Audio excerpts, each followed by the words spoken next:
can dial 631-359-8281 to listen.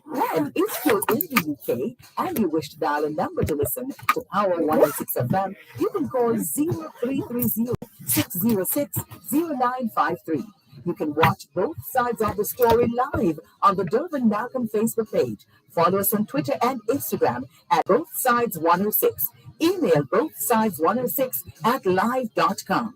Send your WhatsApp voice notes, audio messages, and text messages to 876-365-3346. Remember, we have 2 ears and 1 mouth, so we can listen twice as much as we speak. So stay with us as we listen to both sides of the story. Both sides of the story. Both sides of the story.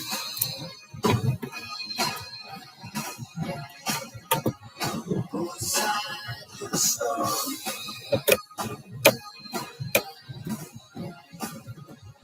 Both sides of the story.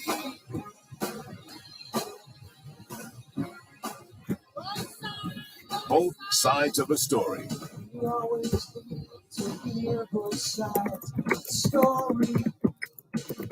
Both sides of the story. Both sides of the story. Both sides of the story. Yes, both sides of the story.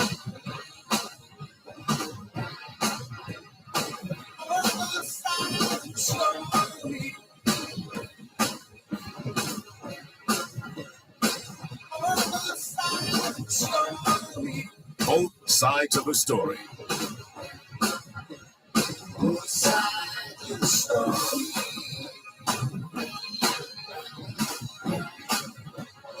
Both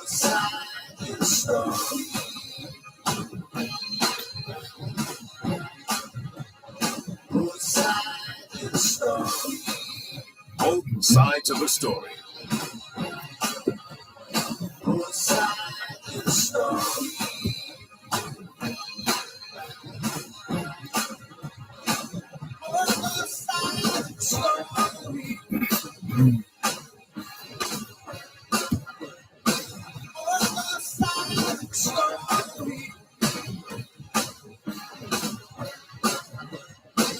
sides of the story. Both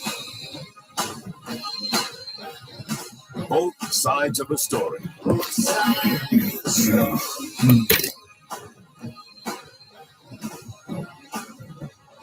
Both sides of the story.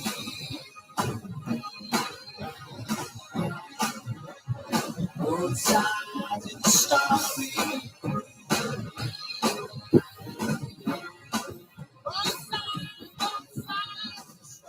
Both sides of the story. Line up the pledge song for me. National pledge song. Yeah.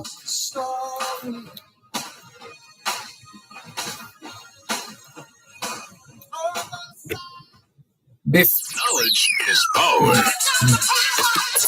Class is in session. Hour 106.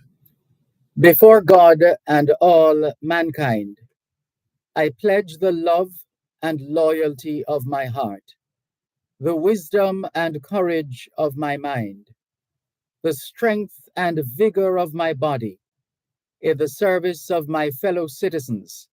I promise to stand up for justice, brotherhood, and peace, to work diligently and creatively, to think generously and honestly, so that Jamaica may, under God, increase in beauty, fellowship, and prosperity, and play her part in advancing the welfare of the whole human race.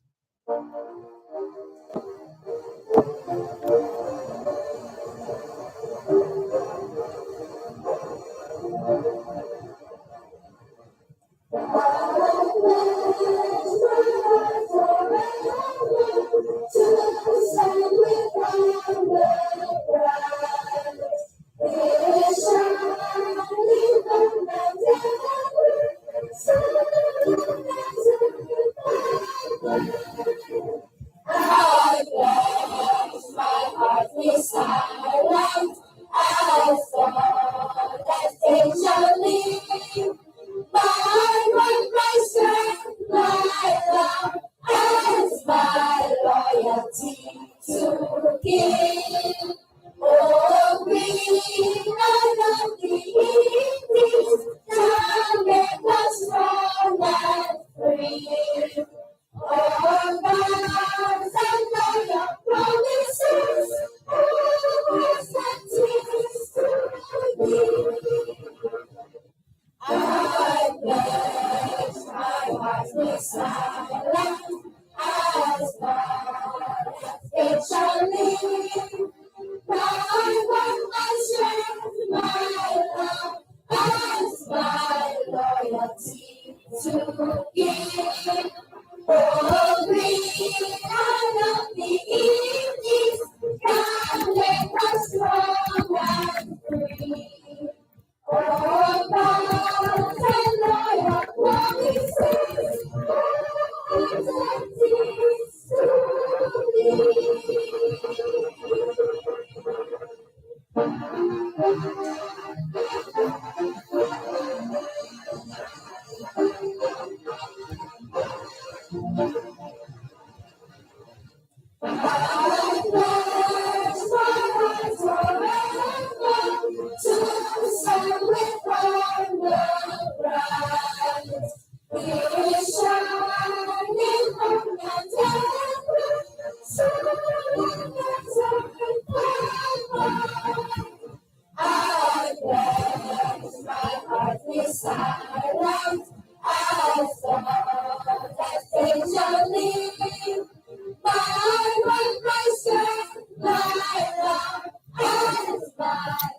The National Pledge, followed by the National Pledge song. 2021 to 2030 is the International Decade of Healthy Aging, the International Decade of Ecosystem Restoration, the International Decade of Ocean Science for Sustainable Development, the Decade of Action for Road Safety, and the UN International Decade of Indigenous Languages. It's the 17th day of the 10th month of 2023, the International Year of Millets. Millets are cereals grown in warm countries and regions with poor soils, bearing a large crop of small seeds, which are chiefly used to make flour. 2023 is also the International Year of Dialogue as a guarantee of peace. Put another way, it's the 13th, it's the 17th day of the 5th month of the 2023 North Atlantic hurricane season, and the National Hurricane Center in Miami, Florida, reports satellite images showing a broad area of pressure located about 1,100 miles east of the Windward Islands, and that has become better defined since this morning. And the associated showers and thunderstorms are also showing signs of organization. Environmental conditions are expected to remain conducive for gradual development, and a tropical depression will likely form during the next day or two while the system moves westward to west-northwestward across the central and western tropical Atlantic. Interests in the Lesser Antilles should monitor the progress of this system. Additional information, including gale warnings, will be shared as the day wears on. In the meantime, let's look at some of the other observances. October is being observed as Red Cross Month, Lupus Awareness Month, Breast Cancer Awareness Month, Pregnancy and Infant Loss Awareness Month, Oral Health Month, National Egg Month, Manufacturers Month, National Heritage Month, Correctional Services Month, Cybersecurity Month, and Domestic Violence Awareness Month. October is also Black History Month in the United Kingdom, and according to the National Library of Jamaica, October is Legal Deposit Month. It encourages every national publisher in Jamaica to, within 1 month of the publication of any document which he or she publishes in Jamaica, Deposit in the legal depository of the National Library the number of copies specified. And in terms of the other observances now for the month, still in the month of October, this week is being celebrated as Credit Union Week here in Jamaica. It's Black Poetry Day in the USA, Columbus Day in Turks and Caicos Islands, Dessalines Day in Haiti, Family Day in South Africa, Feast of Margaret Alacoque in St. Lucia, and Señor de Luren Day in Peru. It's International Day for the Eradication of Poverty. Hoy es martes, el 17 de octubre 2023. Y les saludamos en cualquier parte del mundo que nos están escuchando en este momento. Estamos muy agradecidos por el don de la vida y el privilegio de servirles en otra edición de su programa Both Sides of the Story, ambos lados de la historia. Nunca vamos a tomar su audiencia por sentado porque sabemos que ustedes tienen otras opciones. Y esta es la razón por la cual jamás olvidamos darle las gracias por elegir Both Sides of the Story, ambos lados de la historia, de lunes a viernes desde las 2 hasta las 5 de la tarde, aquí en Power 106 FM. La misión continúa para educar, capacitar, iluminar y estimular el espíritu empresarial. Bienvenidos.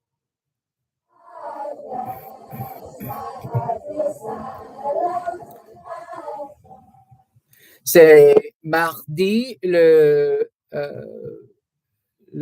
17 octobre 2023 et nous vous saluons tous qui nous écoutez où que vous soyez dans le monde. Nous sommes reconnaissants du don de la vie ainsi que du privilège d'être à votre service par une nouvelle édition de votre programme Both Sides of the Story, le pour et le contre. Nous ne considérons pas votre fidélité comme allant de soi parce que nous savons que vous avez l'embarras du choix. C'est pourquoi nous n'oublions jamais de vous remercier de choisir d'écouter Both Sides of the Story, le pour et le contre, du lundi au vendredi de 2h à 5h de l'après-midi sur notre antenne Power 106 FM. Nous continuons notre mission d'éduquer, d'habiliter, d'éclairer et d'encourager l'esprit d'entreprise. Bienvenue.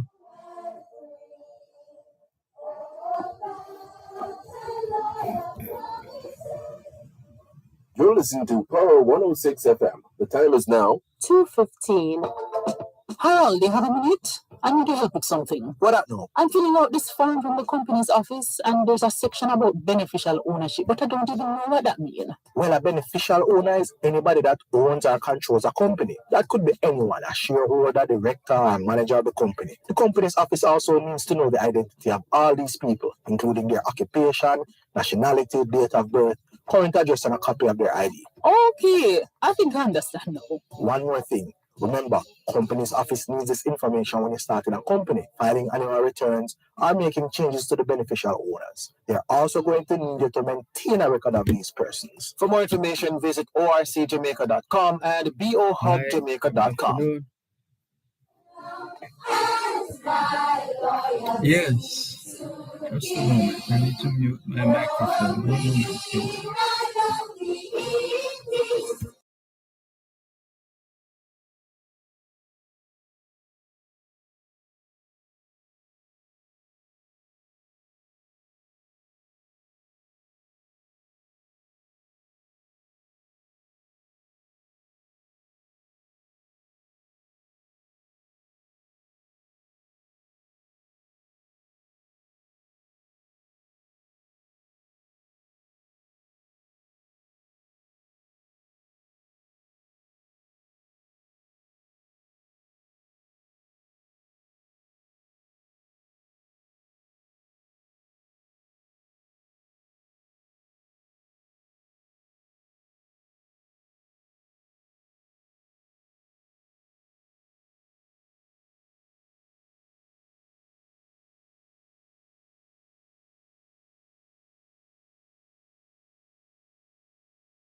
All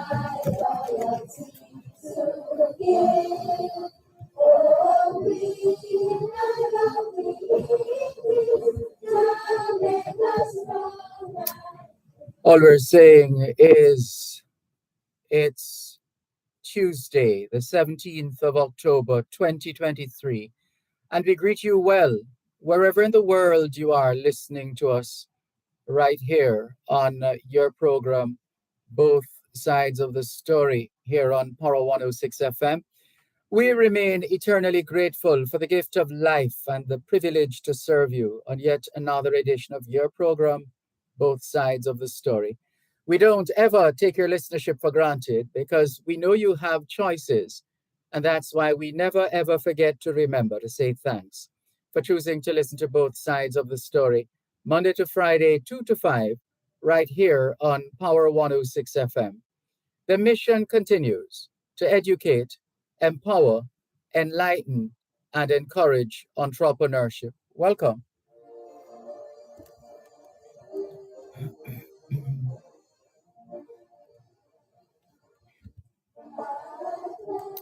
We want to use the opportunity just before we do a couple of interviews to congratulate Jamaicans at home and abroad who have served this country well, and also service to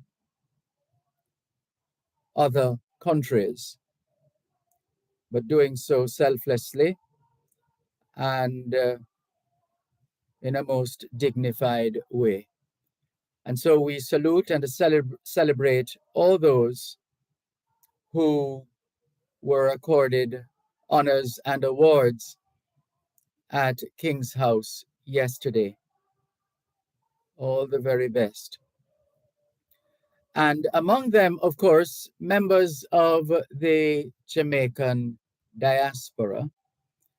And we're looking forward to speaking with a few of them before this afternoon is through, and indeed before the week is over, as we feature members of the Jamaican diaspora who have been recognized by the government and people of Jamaica. And so, all right, so we're going to, Rasclem is making maybe preparations to take off soon. He's catching a flight a little later on, but we'll still see if we can get in a word with him. That's Clement Hume, otherwise known as Rasclem. And we want to speak with another of our illustrious Jamaicans in the diaspora, Dr. Robert Clark. He is the founder of Help Jamaica, and they've been serving Jamaicans here at home for quite a number of years. And I think let's see, our Jamaicans in the diaspora are very busy people, but they have committed to speaking with us for a few minutes, and we appreciate that. But all right, let's first hear from Professor Bertram Melbourne. Good afternoon to you, Professor Melbourne. How are you? Very well, sir. How are you doing? I am fine, thanks. Thank you so much for joining us here on Both Sides of the Story of Jamaica and Jamaicans at home and abroad. I'm Dervan Malcolm, and I'm delighted to talk with you and anxious to hear of your journey. If you would be so kind as to share, insofar as you're able to, your Jamaican journey. What has that been like for you, Professor Melbourne? It has been a fascinating story. I grew up in the hills of St. James, went to Cornwall College, No, that's a school with my favorite motto, right? Yeah. Learn or leave. Right. So I was there for 3 years, and then um, the folks from the headquarters of my church abroad said to my mother, "How come you have your son going to a public school? You need to go to a Christian school." And so I shifted from Cornwall to Harrison Memorial High School, Oh. where I finished up. Mm-hmm. And then I went from there to West Indies College, now Northern Caribbean University, where I did a diploma in science as well as a bachelor's in theology. And in terms of, oh, so that was your your uh your program of study as well. Yeah, that was my program of study. Yeah. Okay. And So go ahead. I graduated when I was probably 8 years old. There was a lady in Western Jamaica by the name of Nurse Dwyer who saw leadership abilities in me that I didn't know I had. And she started developing that through what the church has, the Seventh Adventist Church has, is known as the Pathfinder Club.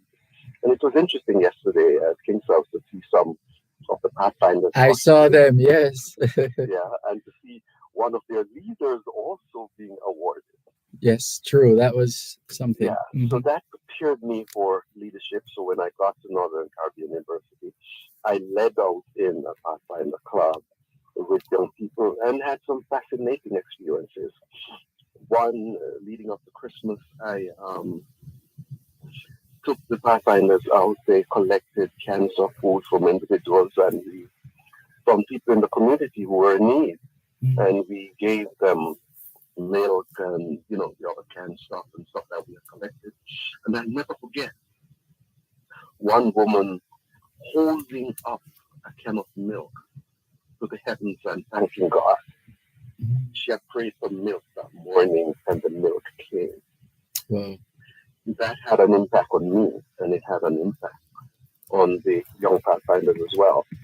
And so I spent the rest of my life mentoring and working with young people and helping others because I think that's part of what our mission ought to be.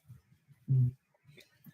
And how have you found the the the general uh, response that you get from those you whose lives you have touched? What has that been like? So that has been fascinating. I have had young people from my first year of work all the way out. They have stayed in touch. And not only have they stayed in touch with me, but many of them have reached back and have been helping others. So I have watched it go around. It was interesting yesterday at King's House that a photographer walked up to me and said, "Hello, how are you, sir?" And I looked at him and recognized I knew him, and I said, "Oh, it's so good seeing you." And he said, "Yes, I didn't know you were here. I didn't know you were one of them. Let me take some pictures." And he did. And then he said to my wife, "He taught me in school." And I'm glad to be here identifying with what is happening. That's the kind of experience I've had. People have helped, have reached back, have maintained lifelong relationships, and they in turn have been helping others Yes. so that they too can grow. And you're still pretty much based in the United States. You went to the States in about 82, was it?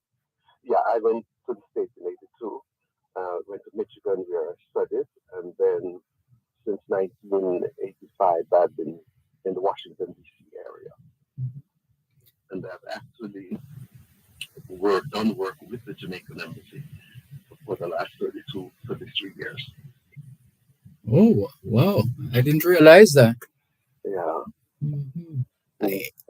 I, Leading out in the spiritual services, that they have for functions. And one of the most fascinating work I did with the embassy during the sniper shootings in the Washington, D.C. area.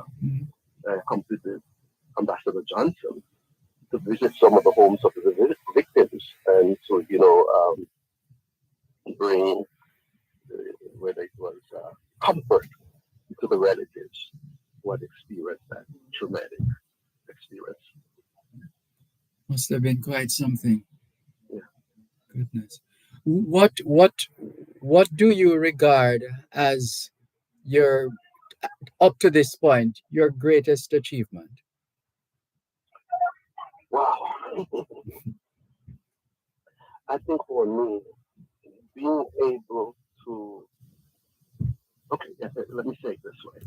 I have had the experience in certain sections of the world, to be the first Black theologian to have taught Blacks of those regions of the world.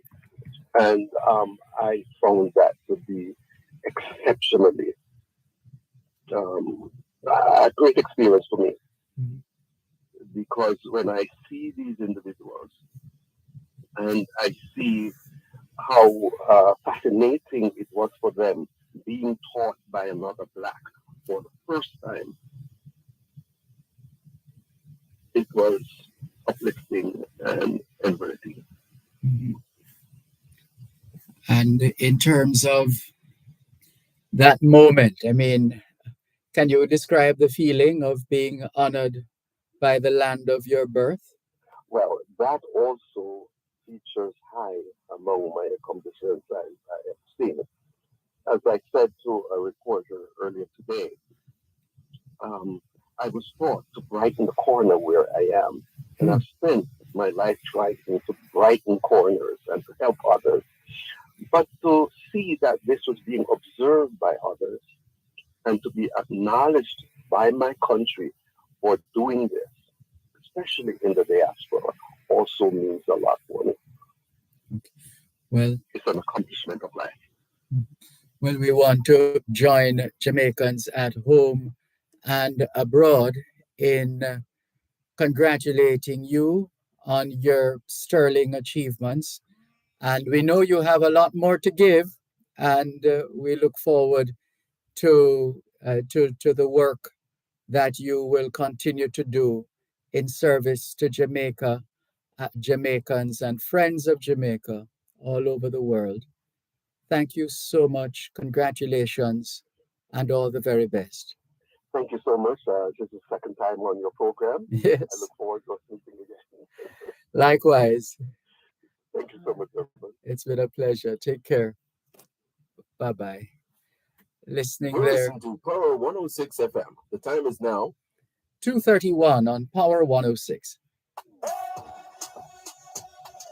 Bingo, bingo, bingo! Our Jacqueline and Wallace present Big Money Bingo with Winston Casanova. Thousands of dollars to be won from more sponsors like Diamond Funeral Services and Supplies, Affirm Ambulance Services, and Karen Choice Pharmacy. Look at enough prizes and surprises from Sunshine Snacks, Cars Manufacturing, Yummy Bakery, Empire Events Jamaica, Clear Water, and Quick and Ready Gas. Get your tickets now at our Jacqueline 32 Little Stone and the Cleaner Company, North Street, for only $1,000. Mister, only $1,000. Big Money Bingo! Friday, October 27th at our Jacqueline at 7 North Street. You hear? October 27th, North Street at 7 p.m. Now, vibes, prizes, and surprises at Big Money Bingo!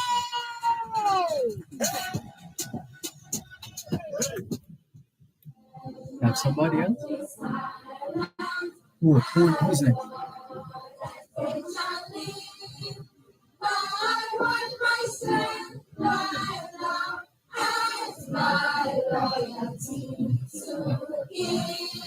Come again.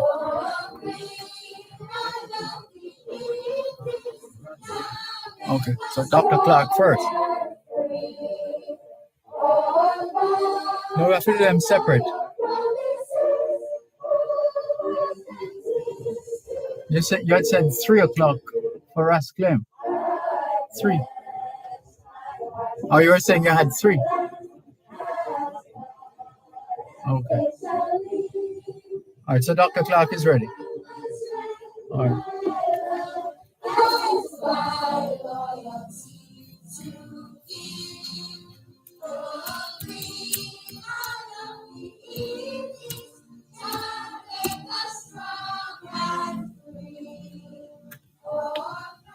Thanks a lot for staying for staying with us here on your program, Both Sides of the Story, here on Power 106 FM. Before the break, you heard us speaking with Professor Bertram Lloyd Melbourne, who has been accorded a national honor, the Commander of Distinction Officer class, and that was Professor Bertram Lloyd Melbourne for outstanding contributions in the field of education, mentorship, community service, and to the Jamaican Embassy in Washington, D.C., United States of America. Congratulations to Professor Melbourne again.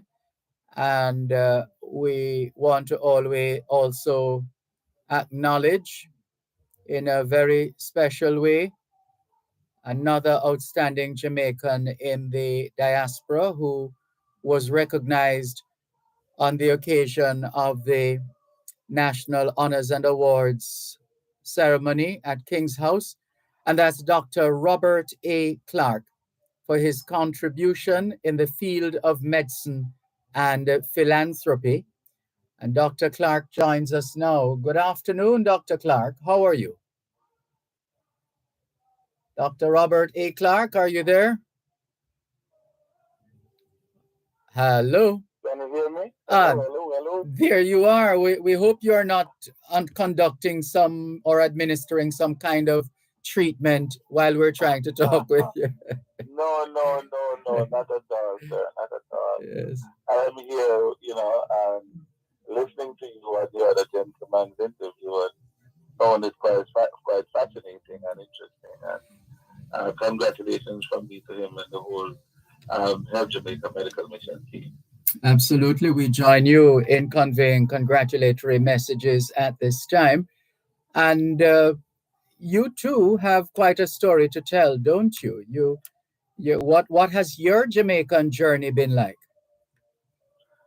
Well, my Jamaican journey is probably not, I don't know if you call it unique, but it's, a lot of, ordinary kids probably have had the same story. Similar, if not, the same. And so I grew up, in a city neighborhood, Trenchtown. I literally most of my education, early education, in terms of kindergarten, you call it infant school. Yes. Primary school and high school. So I went to Trenchtown Primary, went to Trenchtown Comprehensive High School, born and grew up in Trenchtown. And, I had several adversities as anybody who grew up, in a certain neighborhood, but it's not where you come from, but where you're going, right? And, you persevere, you try to do what's right, especially I grew up in a Christian home because my grandmother also had a church in Trenchtown, and, she instilled values in us. Mm-hmm. We had to go to Sunday school. Mm-hmm. We had to go to the church and convention. So, we grew up pretty much, in a Christian home. So we had values coming from the home that we brought onto the school component as well. So we were able to stay a little bit focused. Mm-hmm. At that time there was literally not much role models, but, you try to navigate through what is right and what is wrong, again, based on your upbringing from the home and stuff like that. And here I am. If you could choose a song that best describes your journey, which one would it be? A song. The Dream, the Impossible Dream. That's a powerful Those one. are Vandross. That's a powerful one. And there's another one that when I was growing up too, I used to use that as my guidance as well, coming up, and that was Ain't No Stopping Us Now by McFadden and Whitehead. So when there was adversity, you would just use some songs and back in the day when you have the slaves on the plantations and just for strength they would sing those slave songs. Yes, For me, Negro that was my spirituals. song that yes, that's right. I used to run the songs through my head, and when I was down, it would uplift me because, of course, it was a journey where it was also laced by poverty more or less because I was from a single parent basically at the time, and the last of four kids, and mother was a domestic helper, so that couldn't send four kids to school or anything. Yes. So two of us were given to my grandmother at the time, and I was fortunate because my grandmother had church and taught us a lot, and I was there, and so that was probably also a game changer because that instilled a lot of Christianity in me that really helped me, to stick to certain principles and again use that as a guide throughout my entire life. When did it occur to you that you either had the capacity or would be getting the support to pursue your dream of becoming a doctor? Was it that clear cut, or It wasn't, okay? it wasn't. In fact, I never always wanted to become a doctor. I was always very accelerated in school at my kindergarten or in infant. In fact, when I was in the infant school, I was I was accelerated. So when I was in the last grade, I said, okay, I was probably about 4 or 5. I said, yes, I'm going to big school, which was a primary school. Only to be disappointed that, no, you're too young, you can't go. So I had to repeat that year back in the same grade before I went to school. Uh-oh. So by the time I was about 5 and a half, I went to primary school, almost 6. I used to be fascinated with airplanes. Like I always wanted to become a pilot. And I used to stop and watch all the airplanes when they were flying. Like, yes, one day I wanted to fly one of those. But that changed when I was 12. My hand broke. Mother came at school. I was playing. And mom came and brought me to Children's Hospital. And I was very miserable because being the last of 4 kids, you are a very spoiled brat. And I went there and I didn't want anybody to touch me but my mother. But somehow, this pediatrician, I don't know how we do it to this day, he gave me a stethoscope and did something which I don't know what he did, but before you know it, this man put a plaster cast on my hand. And when I looked and I saw that cast was on my hand, I started to cry again, but it was already on. And ever since then, this guy was so gentle and brilliant. I said, you know what? Maybe that's what I want to do. I want to help people. I want to, be a healer and become a doctor. And ever since then, it changed totally from a pilot to know I wanted to become a doctor. And ever since, I never looked back, since I was 12 years old. And that urge to help is manifested today in the work that you've been doing under the umbrella of your foundation, Help Jamaica. Uh, can Yes, can you can, definitely. yeah can you remind us of the essence of that organization and how it came into being? All right, so Help Jamaica Medical Mission. The acronym HELP means Healthcare for Every Living People in Jamaica, and that's that's how we started out. In fact, in 1996, the then um, Minister of Labor, the Honorable Portia Simpson Miller, came to the U.S. She was doing a tour of something, and she asked to meet with the doctors and stuff in the area. And when she met with us, we asked her, hey, what can we do to give back to our country? She said, well, humbly said, well, you guys are physicians. Why don't you start coming there and, establishing by treating patients every year? And I was a medical student then. It was Dr. Willis and some other physicians that were there, and they formed what we call Caribbean Medical Mission, which at the time was only to come to Jamaica, but because they called it Caribbean Medical Mission, they had to go to all the Caribbean islands. And so while he was going to all the Caribbean islands, by that I graduated medical school, and I wasn't comfortable with the idea that by the time it's Jamaica's turn, it would be about 5, 6, 7, 8 years. We had to wait to come to Jamaica by seeing so much of the Caribbean island. So I kind of got a little bit frustrated, and this thing was pass on Christmas picking up first. So I kind of said, you know what? No, we need a mission that goes strictly to Jamaica. And when I formed it, I decided on the name that was not ambiguous. There was no doubt that it would be a strictly Jamaican thing. So that's why we call it Help Jamaica Medical Mission. So that nobody could be confused with it and say, hey, you're a Caribbean, so you have to come here, there, and there. I put no ambiguity in it, and that's when we started in 2010. Now we started coming strictly to Jamaica and administering medical care to Jamaica. So when we come, usually our motto was leave no soldiers behind, meaning we are not going to stop until we see the last person, even if it was 2 in the morning. And we carry that mantra to us the whole time. We usually go to anywhere from 7 to 10 sites during the time that we come. And we made sure that we bring medication to give every single person to last them for at least a year. And in doing that, we wanted to come back the next year for follow-up. So we gave them enough medication.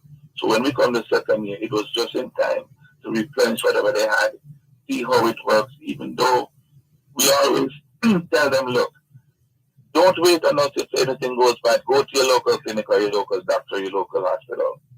And usually they'll be like, doc, we can't afford it, blah, blah, blah. And I'm like, well, do the best you can. So we do that specifically, give them all that medication to make sure that there's a follow-up. And we've been doing that ever since. And, that's our motto. We also, is the reason why we come in September, the first week. Sorry, can you tell us that after the break, please? Listeners, we're speaking with Dr. Robert A. Clark, OD, Order of Distinction, Officer Class, for his contribution in the field of medicine and philanthropy.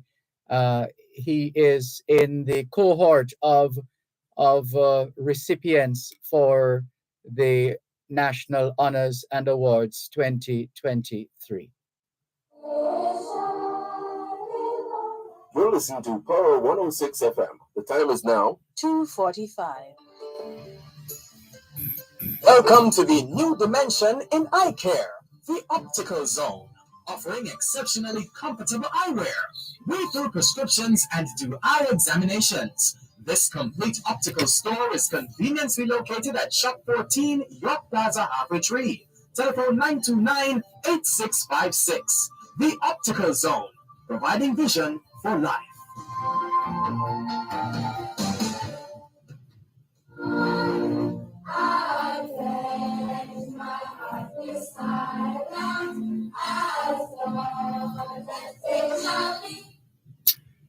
Thank you so much for staying with us on your program, Both Sides of the Story, here on Power 106 FM.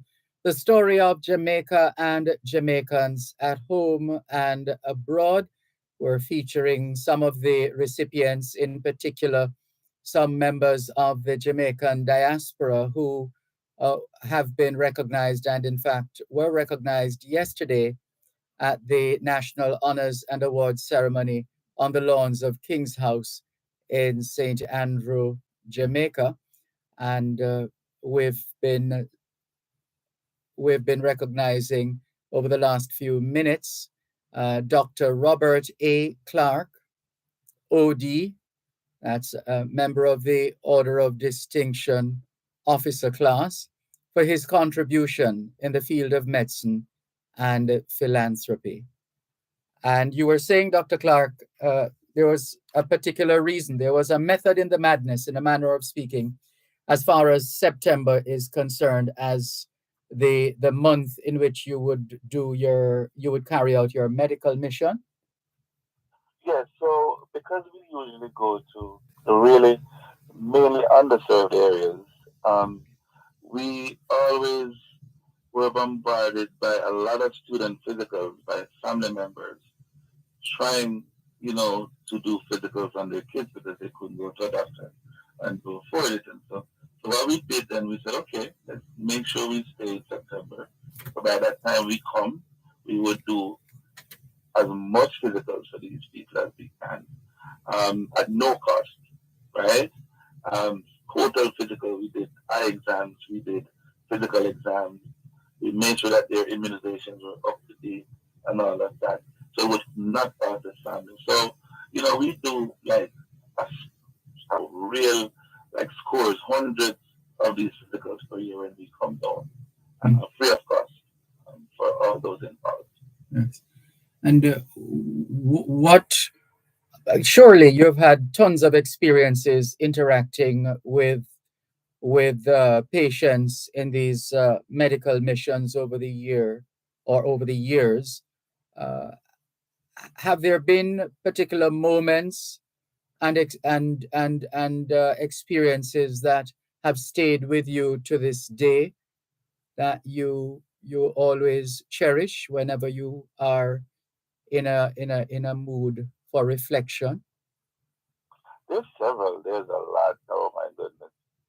It's like every site you go, each mission, there's a lot that usually sticks out in your mind. For example, the one that amazes me most of all is when we come and we see patients with super high blood pressure and they're walking around as if no headache, nothing is wrong. I'm fine, doc. And when you check their pressures, it's to the point they could be having a stroke or a heart attack at any time. Okay, Mhm. every site we go to, we're always getting new patients who have no idea that their blood sugars and their blood pressure is through the roof. And this is a recipe for disaster. This is where preventive medicine comes in. This is where teaching. There's just so many things comes into play there because we have no idea. And so we always pay special attention to that. There was also this gentleman at one point. He had very, very bad congestive heart failure and he was given medication but not giving the medication, I guess, enough, or he wasn't showing up to get his medication or to, whatever. And I remember when we saw this man, we literally started to give him, adjust his medication because one of the things that I do is to come down on my own to do follow-ups, not just in September, but every single month when I meet patients like this, I would just try to come, make sure that they're taking the medication right and following up on them. And I remember this particular guy, he came from having swollen feet like an elephant to normal feet like a regular person and breathing well and we maintained him for years. That was a real good successful story for us. This was a guy who was in his 60s and today he's doing much better.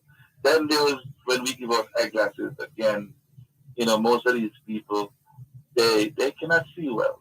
Glaucoma, different types of cataracts or whatever, issues with their vision. We make sure we give everybody who needs the glasses the glasses. I remember one time we gave this little old lady a pair of glasses. That the lady started to cry. I said, "Why are you crying?" And she burst out, "Lord, God, thank you, I can't read my Bible again." And it's just little things like these that give you the satisfaction and the vigor and the energy to just keep going and going and going because you're making a difference, you know. And these people, trust me, they cannot afford 50,000, 60,000 eyeglasses and all these things and stuff. So when we give it to them free of cost and they can cherish it, I know that, and each time you go, you see them come back and follow us with the glasses that the glass is still working good. You remember you gave me last year. And it's just these things that really sticks out to us that makes us go on. And we do surgeries. We do life saving surgery. There was a guy, who needed a much well surgery. and we partnered with Winchester, Dr. Neville Graham. He's our go-to guy when it comes to surgery. And he gave us his surgical space, and we went in, and we removed gallstones. We do minor surgeries, and he follows up with us too. We come down and we do our own little follow-ups and stuff. I know how expensive these surgeries can be, Yes. right?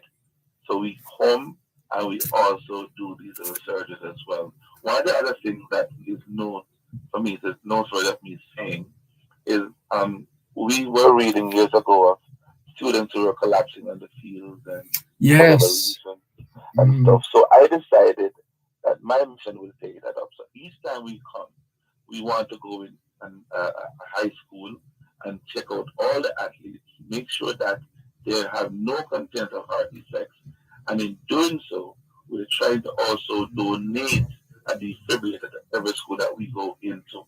That's another project that we started just prior to COVID, but we could have only done one school. At the time, we did St. Diego High School, and there were development there, and we followed up with them, and we owe them a defibrillator that we're planning to give them gradually next year, and then subsequently, we're going to restart that process again, or the program, whereby we start going back into schools and doing with a cardiologist, a renowned cardiologist who comes with what we call a 2D echo machine or an ultrasound machine.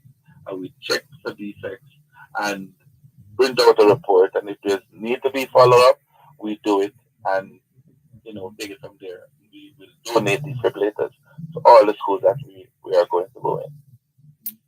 It sounds like a lot. So this is like a year-round thing for you, even though the medical mission is pretty much once a year.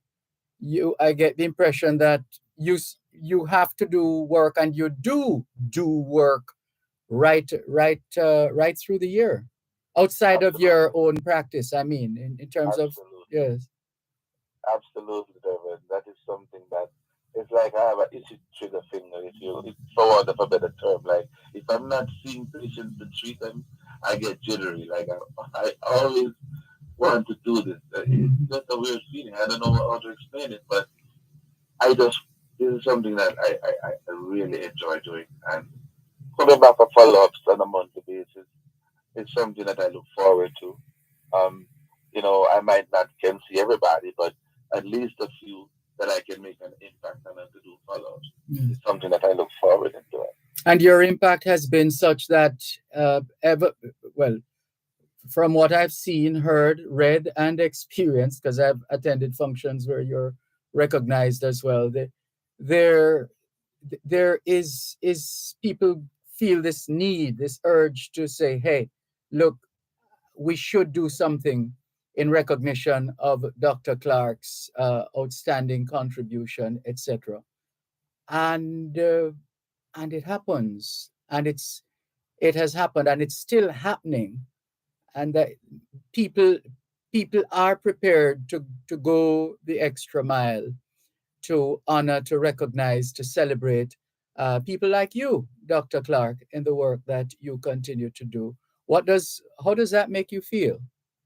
I'm extremely humbled by that, and as I keep telling people, I have a team around me, and they support me. Um, I consider myself an effective leader, and the team that I have, I really respect them so much that they would go to the ends of the earth with me because they know my purpose and my passion. And so whatever award I get, I also dedicate to them because they are very loyal to me. And if I say, look, we're going to work until 2 in the morning, they will grumble, but they will work. And that's what I like about my team. Yeah. And you, Dervan, you have seen us work late. I remember one time we went to Water Mountain, St. Catherine, at 9 a.m. and we never left till 2 a.m. the next morning. We saw 1,000 plus people because again our mantra was we're not going to leave until we see the last person. Yes. And you and I know when the so-called term of foreign doctors come in, everybody want to come because it's free medicine, free everything, free healthcare, and a lot of them can't afford it. So they take advantage of this opportunity to come and get their checkups free of cost. And the story story continues. You know exactly how Yes, that is. and you seem to have a relationship with the Ministry of Health and the teams, etc., because you also bring to Jamaica quite an array of medical supplies and related items. Absolutely. The, mis- they know me because I've been doing this for years, and they Mhm. are so cooperative. Miss Janice, Mr. Cephas, those guys are phenomenal. They just make sure that everything is seamless because they understand the need, right? Mhm. And they know what our purpose is. And they have a heart too. They know what it is to need healthcare. They've seen it. They're here. And they facilitate us so well. You know, even the head of customs, I forget his name, but that man is phenomenal. He makes sure, you know, if there's any itch and we call him, he irons everything out because he knows that we're there for a purpose. And of course, you know, we go through the right channels. We don't go through no back door or nothing. We fill out the paperwork, we do everything. But every now and then, you know, you may have a little bit of a glitch that they come in and they iron it out for us because they understand what we do, why we do it, and the sense of commitment that we have to the underserved in Jamaica. We could go on all afternoon, but we wouldn't want to monopolize your time, Dr. Clark. But congratulations to you on the tremendous work that you continue to do in service to Jamaica, Jamaicans, and friends of Jamaica at home and abroad. And you are well deserving of this most recent award, that of becoming a member of the Order of Distinction Officer Class, Dr. Robert A. Clark, for his contribution in the field of medicine and philanthropy. Well done, Dr. Clark. Well done. Thank you, Mr. Malcolm. I'm humbled, sir. Thank you again. It's been a pleasure. We look forward to seeing you soon, by the way. Yes, Depending, yes, we might be yeah, I'll coming. be at Jaja. I'll be you there. You're emceeing. I'm there every year, Yes, you know, at the award ceremony, and yes, then mine comes a week after that. So we yes. both support each other's efforts. So if you're Wonderful. around, you know, you'll be more than welcome to come and help us out too. Absolutely. Absolutely. Thank you so much, Dr. Clark. All the best. Sure, sure, Dervan. You're Take welcome. care. Dr. Robert A. Clark, a recipient of the Order of Distinction in the officer class for his contribution in the field of medicine and philanthropy. He received his award yesterday at King's House. More in a moment.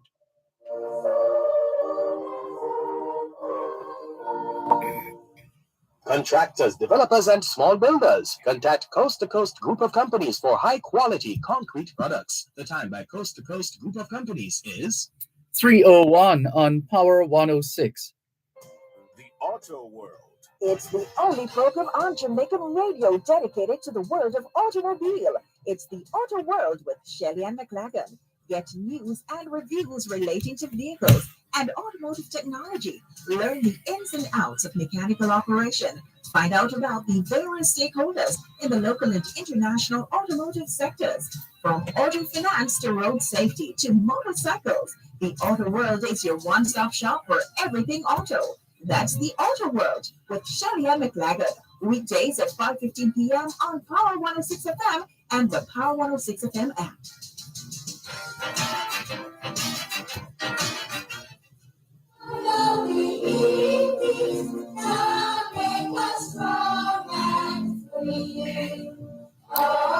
Thanks a lot. Thanks a lot for staying with us here on your program.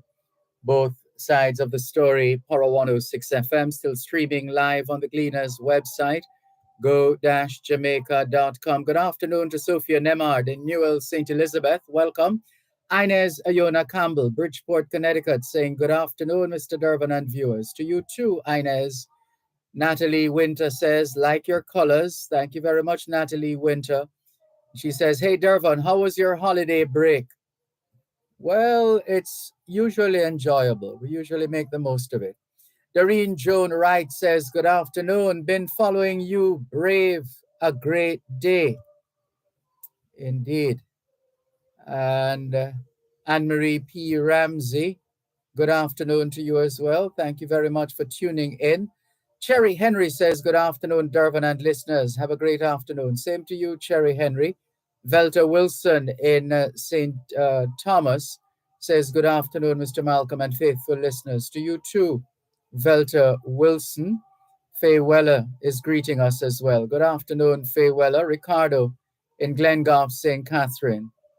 Good afternoon as well. And Violet White says, we'll catch up on the recording. Just passing through today, awaiting a flight. Well, you be safe, Violet White. Safe travel. Journeying mercies to you. And she says, pleasant Tuesday afternoon to you and yours. Hello to the listening audience. And the messages go on. Keep coming. Keep them coming. Thank you very much. As we go to our next guest, who incidentally was with us not so long ago, some weeks ago. And we're delighted to have him join us here on both sides of the story, Horror 106 FM, the story of Jamaica and Jamaicans at home and abroad.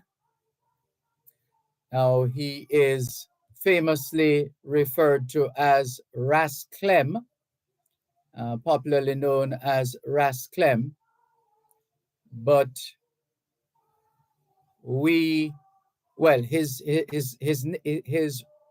his name is Clement Hume, and he has been the heartbeat of so many people all these years on radio in the Northeast and elsewhere in the United States of America. And he too has been recognized by the government and people of Jamaica with a national honor. And we'll tell you more about it as we say hello, good afternoon, and welcome to a gentleman who not too long from now will be catching a flight as well, Mr. Clement Hume, popularly known as Ras Clem. Good afternoon, Ras Clem. Welcome. Congratulations. Thank you very much, Dervan Malcolm. Thank you so much. Good afternoon to Jamaica. Good afternoon to the Power 106 family. And yes, it is both sides of the story, huh? Indeed it is. It's great to have you join us. What was yesterday like? Just give us an idea in as much as you're able to, without giving away too much, but in general terms, what was yesterday, the 16th of October 2023, like for you, Ras Clem? Dervan, it's an experience that I would like everyone to experience. Being honored by your own country, being honored in your own country, it is a different experience. I've received many awards, but this one was a bit different. And when I say a bit different, is that growing up in Jamaica, and it comes around the Heroes Day. I can remember hearing about our national heroes and the Garveys of the world and the Bogans and the Nannies, and you would see very, very influential people that you will hear about, and like for instance, you attended Calabar High School, and when you see an individual like the late great Herb McKinley, an Olympian, Arthur Winton, Donald Quarrian, all those people being honored on National Heroes Day, you're like, wow. And for something like that to happen to you years later, you're like, is this for real? It's an experience that I would like every single individual to experience, huh? Yes. So you received the Badge of Honor for Meritorious Service.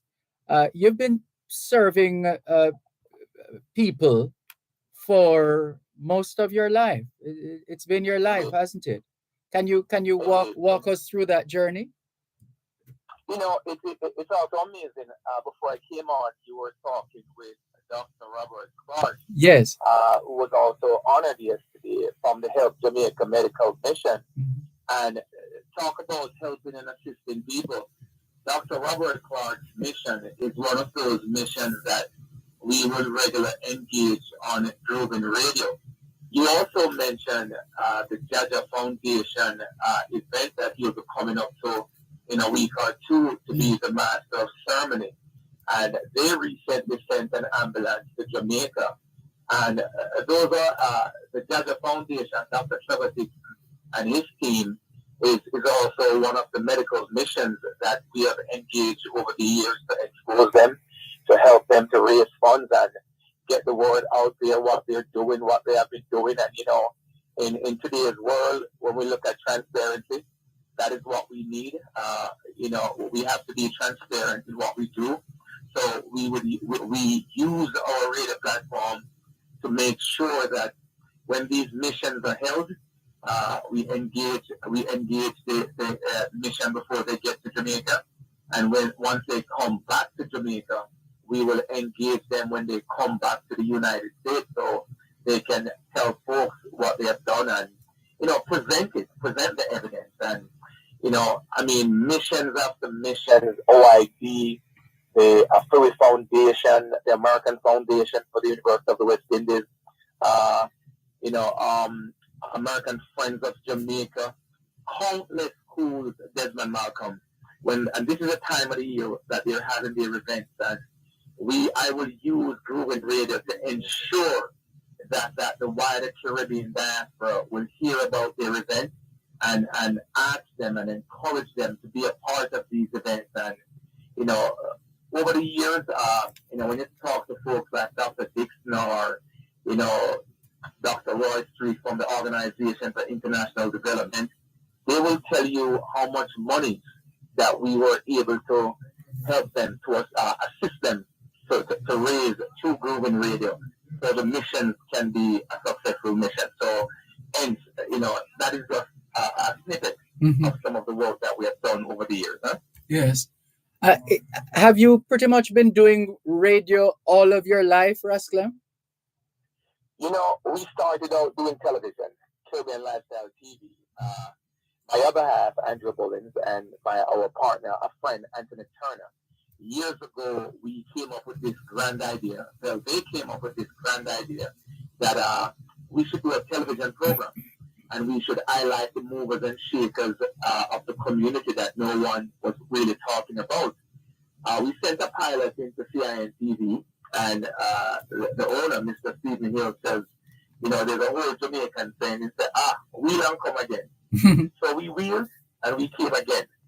And when we came back, Caribbean Lifestyle TV became the most watched television program on WNYC TV in New York. So we did that for 5.5 years. And when our vacation ended there, we transitioned into radio with the same idea. But the funny thing about radio for me, Dervan, Malcolm, and your listeners, when I was a little boy, my next door neighbor was Radcliffe Butler. Oh, really? Yes, who was one of the pioneers at JVC. Yes. I had no idea that I would have gone into radio. My late brother, Winston Hume, actually ended up working at JVC. And that is how I met folks like Barry G and Eddie Fitzroy and those folks. So in starting my radio career, which again, it was encouraged by Andrew Bullins and Anthony Turner that for all the knowledge that I'm sharing off mic, I should share it on mic. So hence, the encouragement and the full encouragement really came from there. So it's not an individual effort, it was a team effort that really got me to where I am in terms of broadcasting. And I would sit back and I would observe. I love talk radio. I love to watch. My favorite television program really is Meet the Press. Meet the Press is the longest running news magazine program in the United States, celebrating over 75 years. And I would look at those programs and I would say, I can do this. And I would sit and I would take my notes and, I will, imitate some of the stuff that I see on these programs. And hence, Groovin Radio also became the #1 listen to radio program on 93.5. No, that's major. Slow it down a bit and give us a little more meat on the bone there in terms of getting to that level as far as Groovin Radio is concerned. So what we would do is that we would reach out for big guests. We would reach out to ambassadors, prime ministers. We would reach out and we would engage ourselves with, like during the COVID-19 pandemic, we would reach out to some of the best virologists and all the doctors. So when Sandra Lindsay, that became the first person to be vaccinated in the United States with the COVID-19 pandemic, our first stop was on Dervan Radio. So we would reach out, Dervan. Yes. So I mean, the big names that people really wanted to hear from. And hence, it really became a success for us. The Stephen Francis of the world, the Glenn Mills of the world, the Asapa Powell and Sharon Simpsons of the world, we would generally engage them when they would travel to the United States. So, people just want to see or want to hear who's our next guest. So again, that is how the attraction came to many for Groovin Radio. And also for all the missions, all the medical missions, they would generally reach out to us, the High School Alumni Association. They would reach out to us. They would come and engage us. And people like that. People like to hear themselves on radio. People like to see themselves on television. So, as you know, Dervan, it's really, and you've been there. You've come to our flagship event, Groovin in the Park, and all those international superstars, when we get a chance to engage them, people want to hear from Regina Bell or Peter Bryson, and they will hear them on Groovin Radio. So that was a big catch, huh? Mm-hmm. Wow. Hold it right there. We have a few more questions for you, and then we will continue. So, listeners, if you're just tuning in, our very special guest is Mr. Clement A. Rasclem Hume, who received a badge of honor for meritorious service at yesterday's presentation of honors and awards at King's House. And we'll talk some more in just a moment. You're listening to Power 106 FM. The time is now 3:15. It's riveting, thought-provoking, and interesting. It's the morning agenda on Power 106 FM. Weekdays, 7:15 to 9 a.m. Join Jody and Quarry on Mondays and Tuesdays, and Sanjay Lewis on Wednesdays and Thursdays, while they alternate on Fridays, as they set your agenda and break down the issues and keep you informed on what matters to you most. It's the morning agenda on Power 106 FM. Weekdays, 7:15 to 9 a.m. only on Power 106 FM.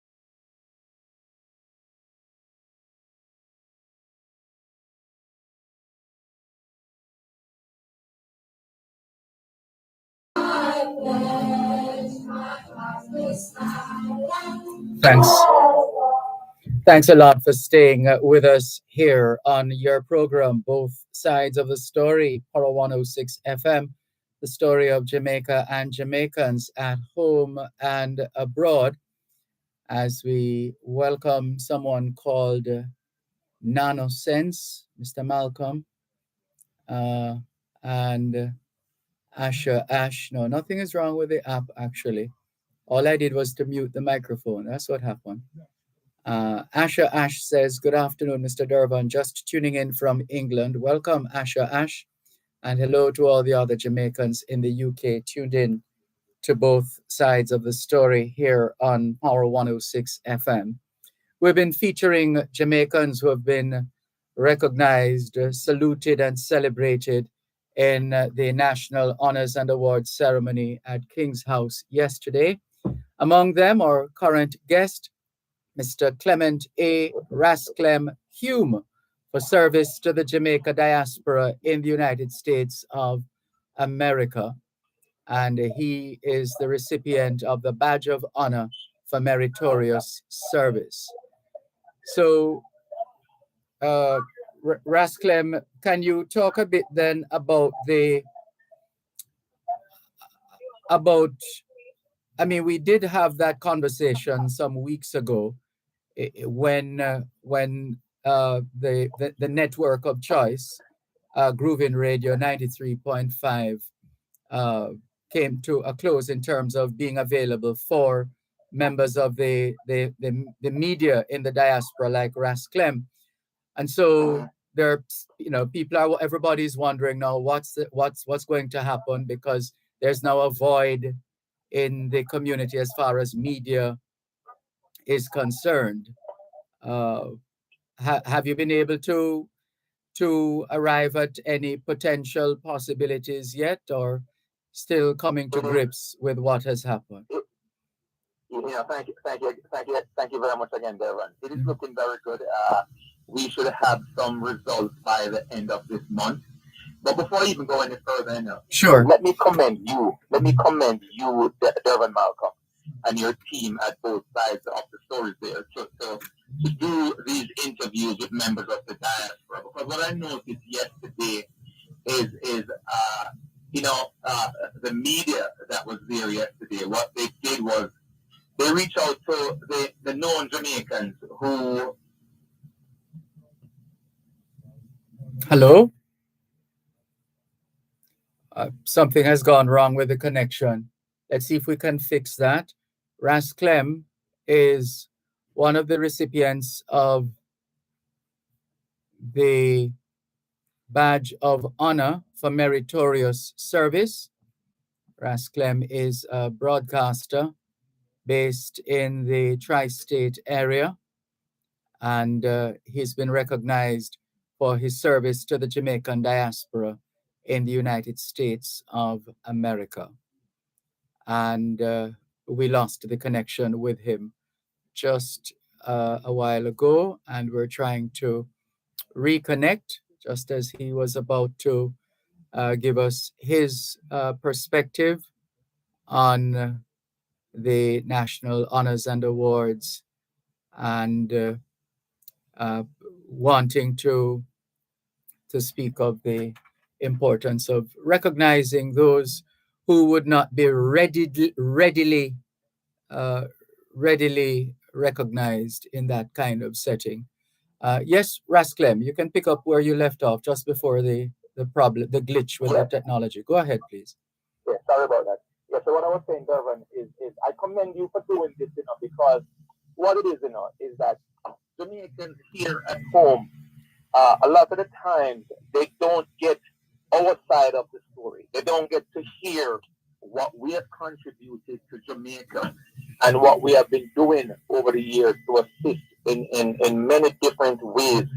When you look at Dr. Robert Clark and his mission and what they have done, coming to Jamaica and going into a community and staying there for hours upon hours and just assisting and leaving no soldiers on the ground, leaving no soldiers behind, making sure that they see every patient that shows up on that day to see a doctor. That is very commendable. The Organization for International Development, Dr. Roy Street, over 30 years of doing medical missions to Jamaica. Dr. Trevor Dixon from the Jaja Foundation, they just sent an ambulance to Jamaica. These things are marvelous. And for you now to engage us who have been honored, us from the diaspora who have been honored, and highlighting us on both sides of the story.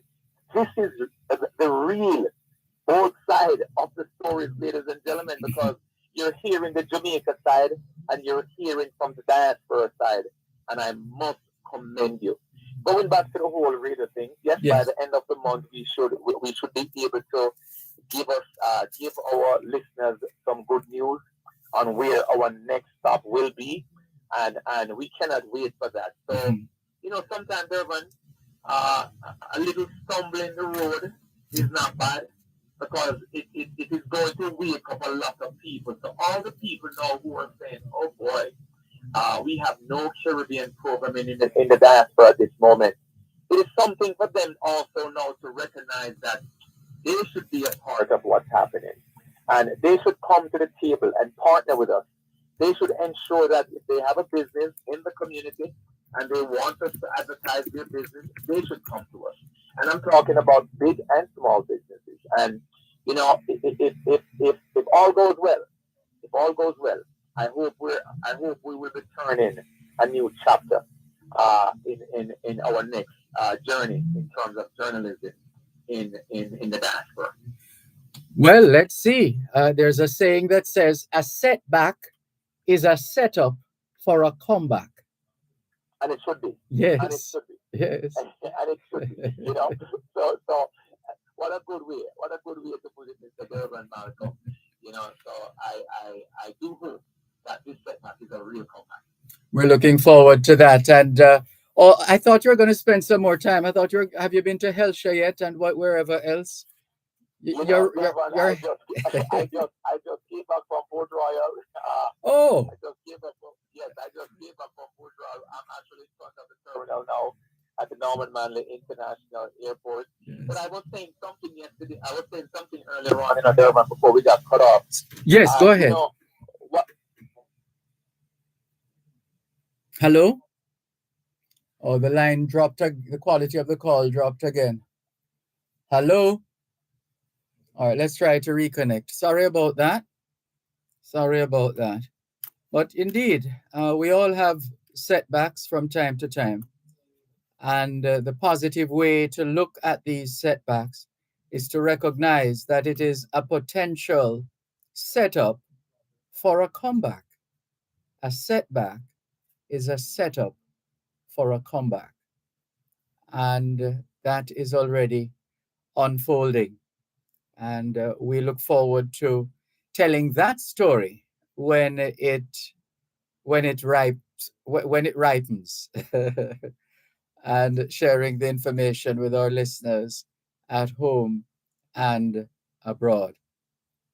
If you're just tuning in, thank you very much for joining us here on your program, Both Sides of the Story, Poro 106 FM, still streaming live on the Gleaners website, go-jamaica.com. Derek Morgan, good afternoon to you. He says, greetings and salutations to you and your wonderful, where's the rest? Okay, wonderful listeners. Mr. D, great day in Philly. Hello to you again, Derek Morgan, and all the other Jamaicans and friends of Jamaica in Philly. And he says, my thoughts in the island of Jamaica. Homicide, murder is the other killer epidemic. Help us, help our children. I will continue to call this problem what it is. It is a crisis. It is a crisis among Black men. It starts with the parents stepping up in a new way with the support of school, police, community, churches, and those with resources and resolve. This is why church leaders, politicians, and community leaders for us must evolve into something different. We need more Black men to step up immediately to participate in and stick with our efforts to reach hearts and minds among our young men and boys. This is our crisis. All of us, stop the killing of our brothers and sisters. Out of many, we are one, says Derek Morgan. Thank you very much for your message, Derek Morgan. And let's see if we can reconnect flawlessly with Ras Clem. Thank you very much. Yes, Mr. Malcolm and your listeners. And I'm going to make it real quick. As I was saying, what I would encourage media to do when they cover such events like national honors is to reach out to those who you have never heard of. Yes. Reach out to those who have traveled from far and wide, who the government is honoring from far and wide, and present them to the Jamaican audience so they could see what these people have been doing, including like myself and Dr. Clark and all your guests today, Dervan Malcolm, because this is how people are going to know what outsiders have been doing. You know, the news we get in the diaspora is really not the same news that the Jamaicans here on the ground get. So that is why I would encourage media houses to make sure that when we come to Jamaica and when the Jamaican government sees it fit to honor us, this presentation this evening on Power 106, it is indeed very, very important, and it is long overdue that something like this can happen and should happen. So I thank you so very much, Mr. Dervan Malcolm, to ensure and make sure. And Mr. Lester Hines, I got to thank Lester. Of course. His work behind the scenes. They talk about movers and shakers, you know. He's one of them, but he doesn't want to acknowledge it. So on that note, Mr. Dervan Malcolm, and the way we started this interview in terms of what was yesterday like, it's an experience. And I had a short conversation with my good friend Ali McNabb. Yes. And Ali said to me, you know, Clem, when you are recognized, when you're honored by your country, it does something to you. And, you know, in another 2 weeks, I will receive another award from the Dada Foundation for kind of the same work that I've done to be recognized in this way here in Jamaica. And, you know, Ali Matnam said to me that when your own country sees it fit to honor you, it does something to your inner spirit. It does something to you. And I was so happy that my Empress Andrea Bullins could be here. My two daughters, Zara and Zena, could be here. And family members came from far and wide to be a part of what happened yesterday. And it's an experience that I will cherish for the rest of my life. Well said. Well done. Congratulations, Clement Hume, Ras Clem, for your service at home and abroad. Thanks a lot, and safe journey back to New York. Thank you very much, sir. And we'll talk soon, because you will be coming to the diaspora very shortly. Thank you very much, Mr. Dervan Malcolm. Good evening, Jamaica, and to the Power 106. Thank you guys very much, and good evening. Thanks. Thank you. Take care. Clement Hume, popularly known as Ras Clem, broadcaster with Groovin Radio for quite a number of years, and still serving and looking to continue. He is a recipient of the Badge of Honor for Meritorious Service, and this is for his work in the Jamaican diaspora in the United States of America. There's more after the break.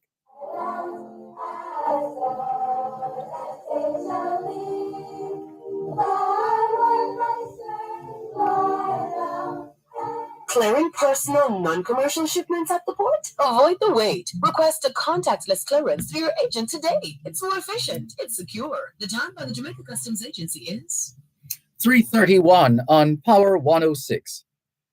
Advertise in the Children's Zone, the publication that makes learning fun and impactful. With over 1 million readers monthly, the Children's Zone brings you unparalleled reach. Contact your Gleaner sales representative or call 876-932-6020 and ask about the special advertising packages.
live on your smart devices all over the world.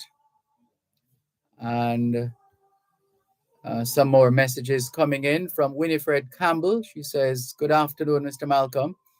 God's blessings on you. Thank you very much. Very kind of you."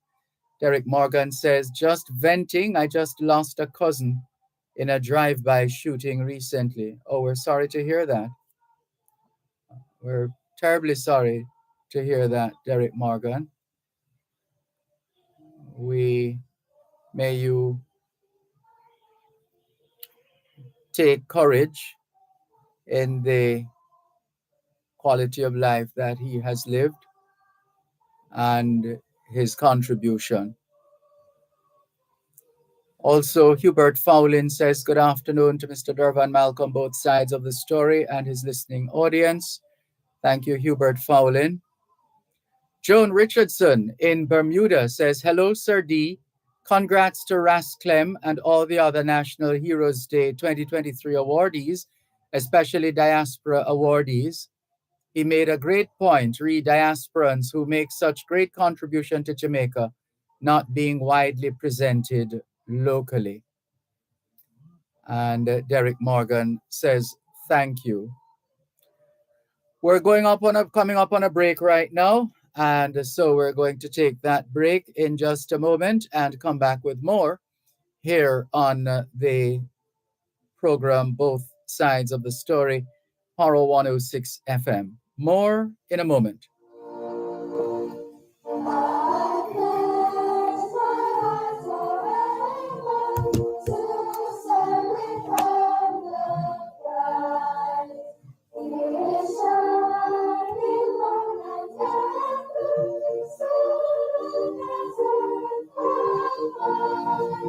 Hello, Mrs. Alreen Richards Bar.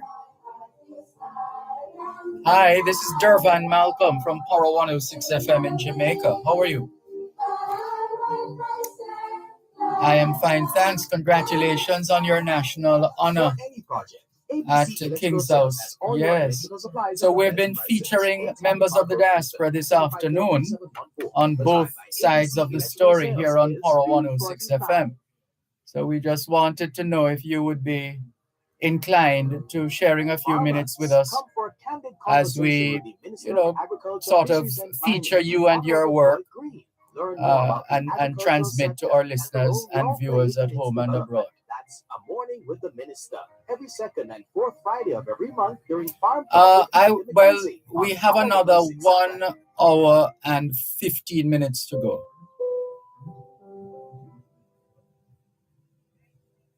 May happy memories of your loved ones comfort you during difficult times. Power 106 FM and JNN now join TVJ and Radio Jamaica in offering death announcements and memorials 5 times daily to suit your schedule and budget. Okay, that's understandable. For more information and to book death announcements and memorials, contact us at 876. I see. All right, well, all things being well, if you're up to it and if you're available, there's always tomorrow and the day after that and the day after that.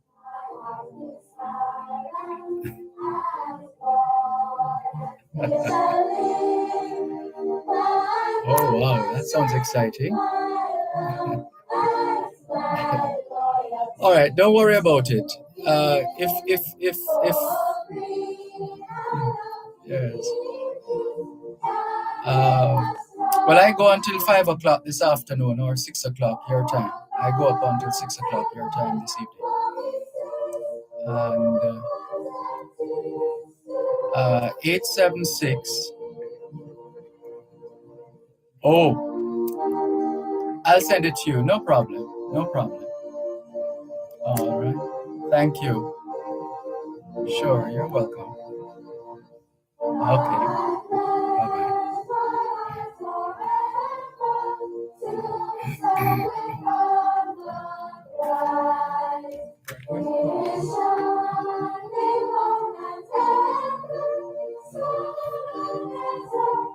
Thanks a lot for staying with us here on your program, Both Sides of the Story, Paro 106 FM. Still streaming live on the Gleaners website, go-jamaica.com. Live on your smart devices all over the world. and taking your calls on 876-922-4112-5,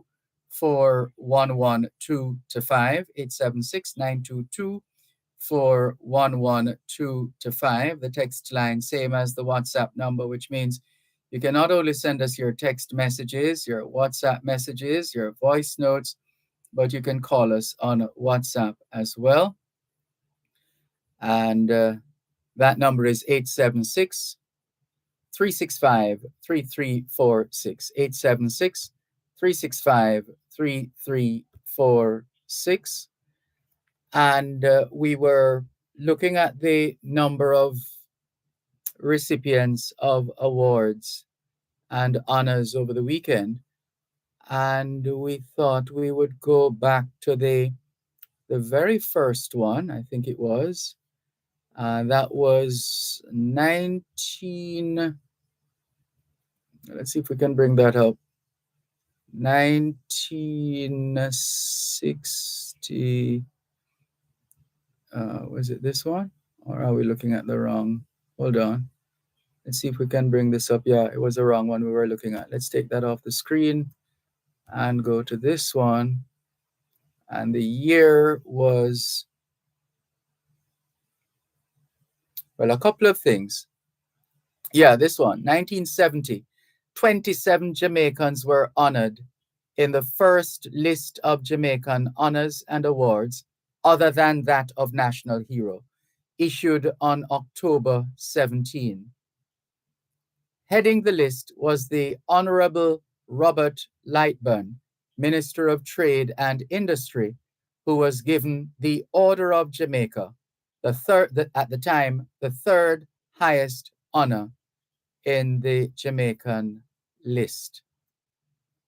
So the first list of Jamaican honors and awards, other than that of National Hero, issued on this day, the 17th of October, 1970, and heading the list was the Honorable Robert Lightburn, Minister of Trade and Industry, who was given the Order of Jamaica, the third, at the time, the third highest honor in the Jamaican list.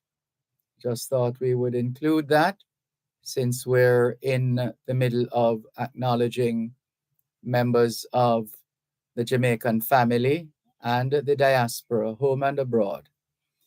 Here's another one, 1970. Prime Minister Hugh Shearer informed the House through Home Affairs Minister Roy McNeill that Sunday, October 17, 1970, would be observed as Jamaica's National Day of Thanksgiving and would become an annual event in future years on the Sunday immediately preceding National Heroes Day. The announcement states that government has taken note of the fact that while there are in the Jamaican calendar days which have been designated for religious and national observances, there is none for National Thanksgiving. In the belief that the people of Jamaica, deeply rooted as they are in the Christian ethics and fervent in their religious belief, would wish to set aside a day for the offering of special prayers of thanks to the Almighty for favors already received and supplication for continued blessing on this country and its people. Consultations were held with the leaders of the churches who gave the proposal their unanimous support.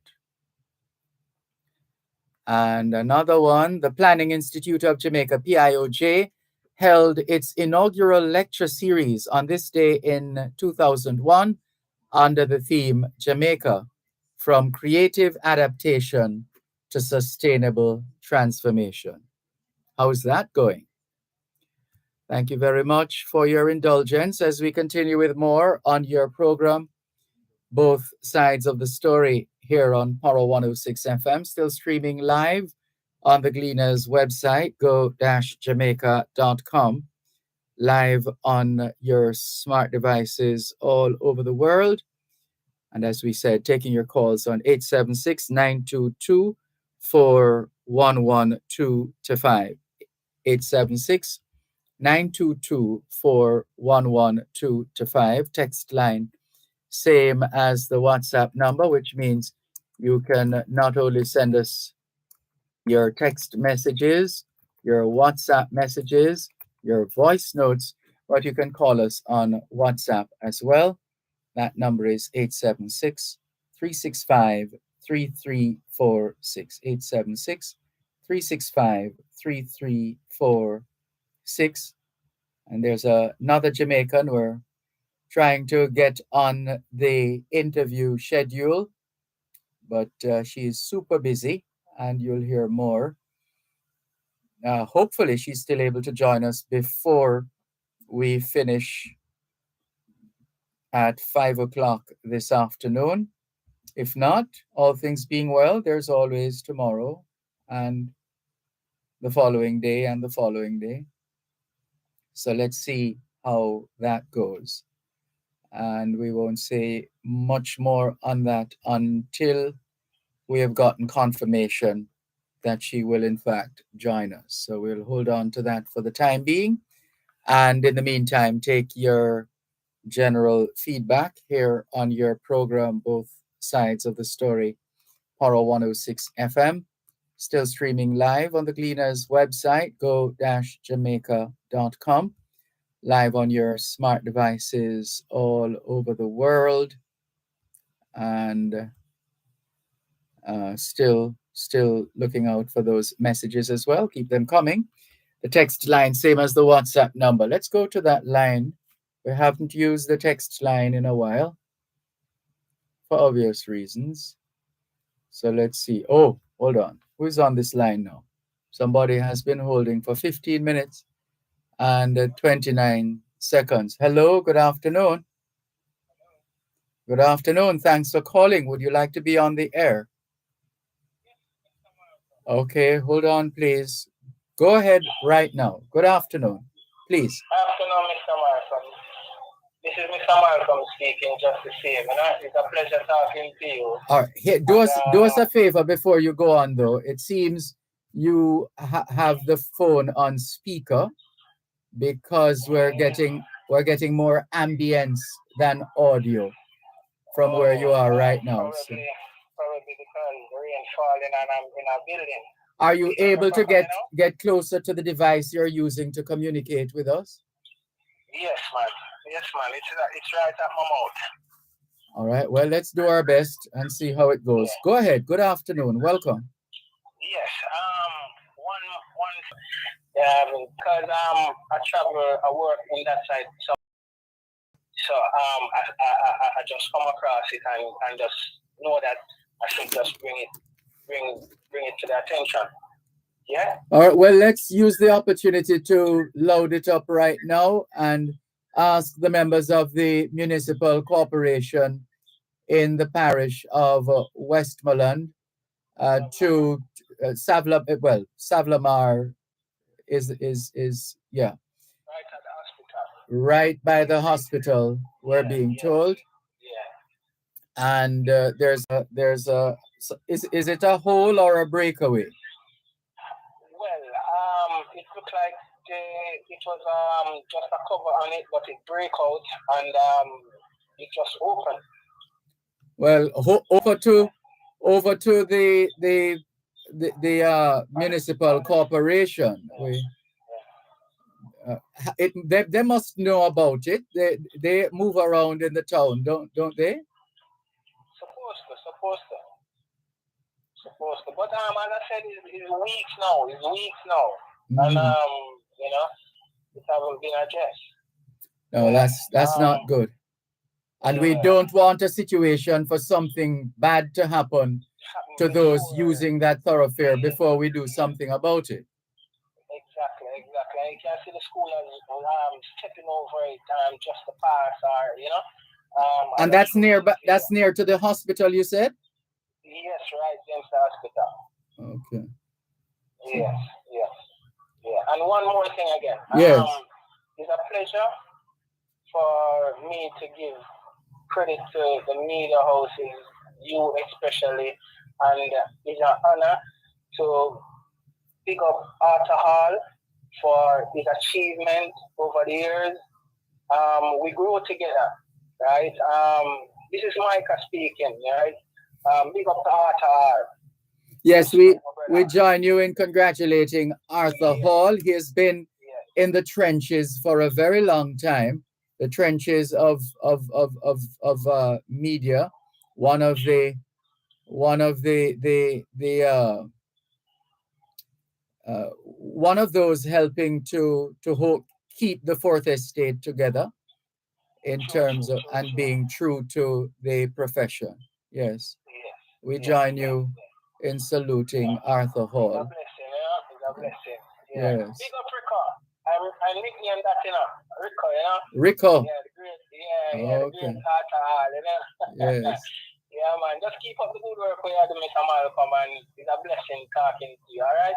Yes, likewise. Thank you very much. All the best. Take care. Bye-bye. This is your program, Both Sides of the Story, Poro 106 FM. And yes, Arthur Hall has served and continues to serve. And it's for the service in the field of journalism that he has been accorded the honor of Order of Distinction officer class. More in a moment.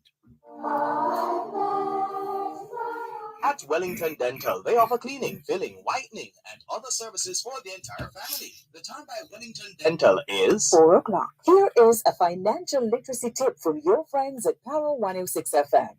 Start an emergency fund. A mantra in personal finance is pay yourself first, which means saving money for emergencies and your future. This simple practice keeps you out of trouble financially and helps you sleep better at night. Life happens, and we do not always have control over when expenses arise. By having an emergency savings account, unexpected finances won't force you to incur debt or throw you too far off your financial plan. To determine the amount you should save, figure out how much you spend each month. Once you get into the habit of saving money, you will stop treating savings as optional and start treating it as a required monthly expense.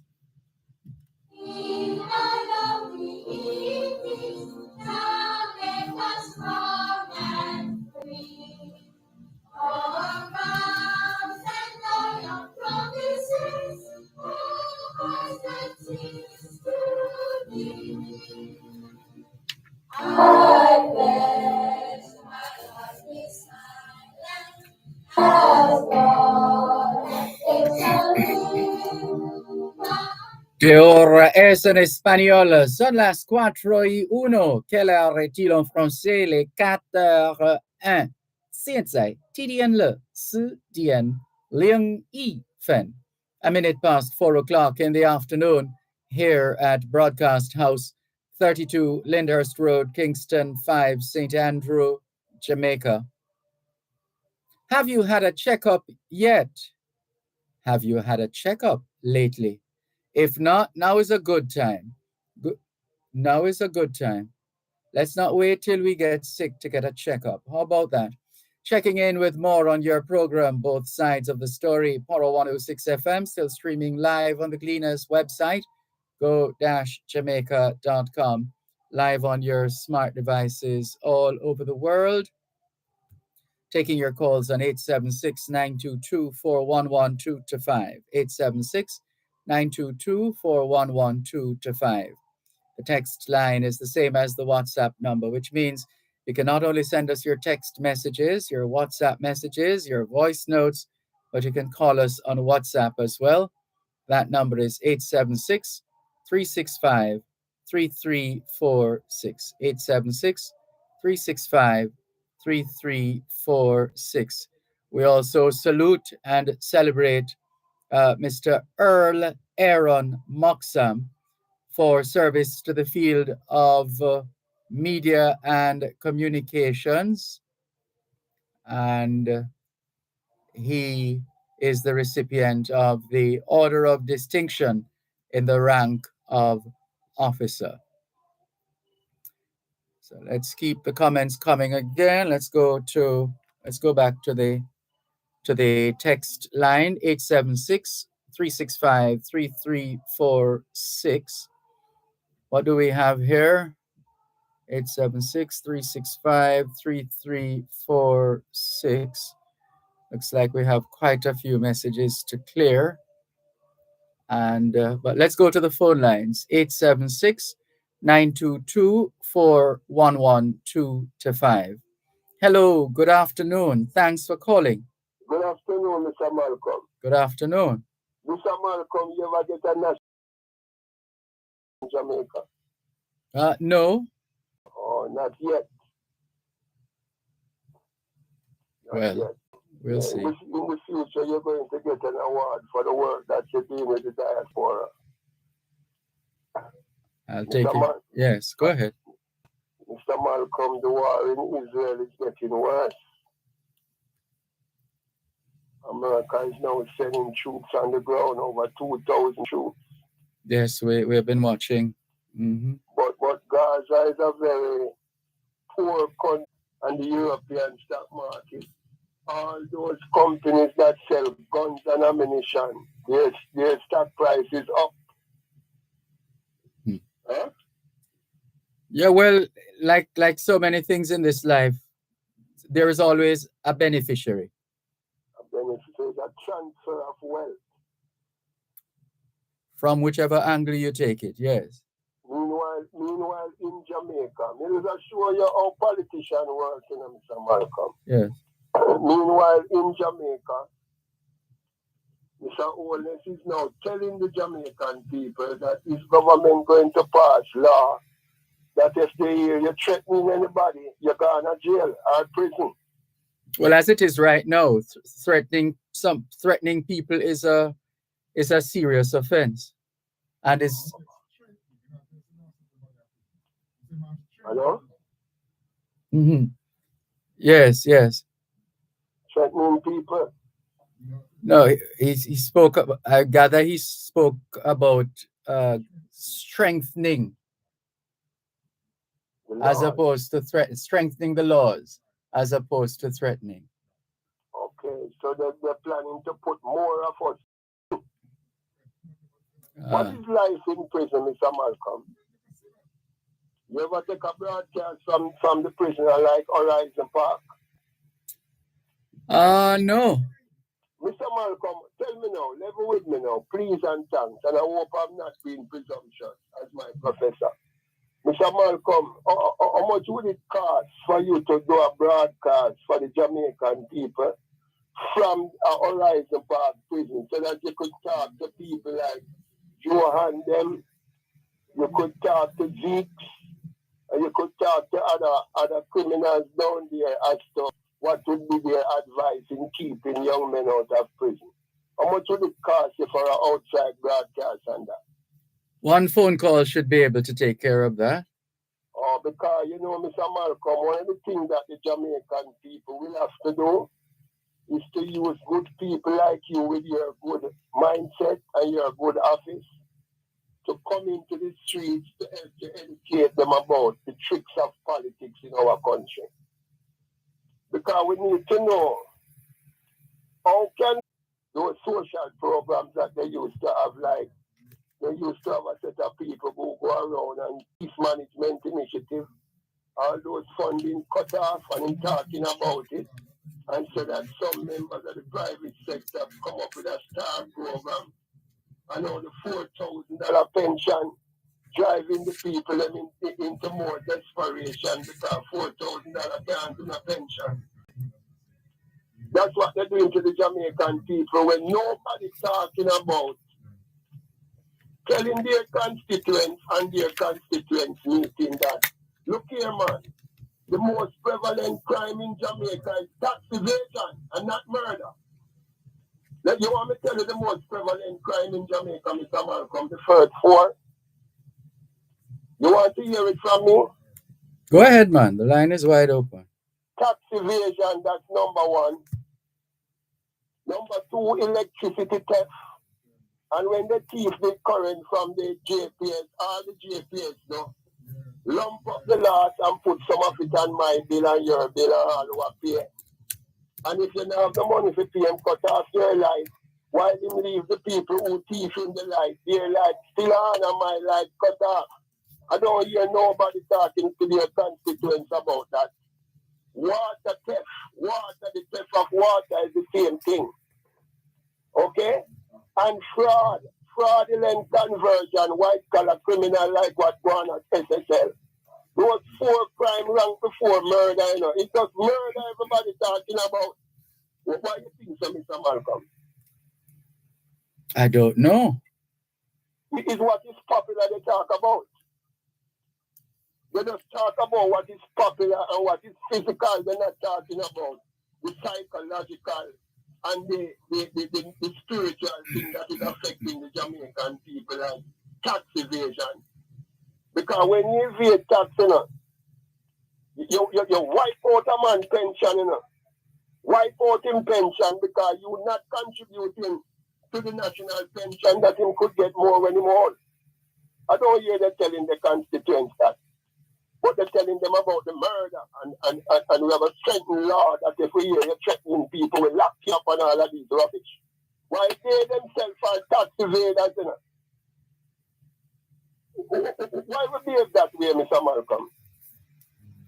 And then when people like me take up my phone and call, trying to make my contribution to better life, you hear some people say, him chat too much, you know? And who him, man? What kind of people these, Mr. Malcolm? Are we rational people? Well, we would like to think so. That we are rational human beings? Mm-hmm. Let me give you something about rational.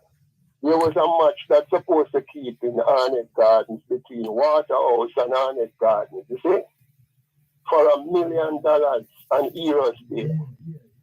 And because of a killing in Arnett Gardens, the match had to be postponed, you know, Mr. Malcolm. Are we rational people? Do they know what that $1 million could do for the clubs of Arnett Garden or Waterhouse? No, man, that's a drop in the bucket. That can hardly go. $1 million? $1 million. Yes, man, that's not enough.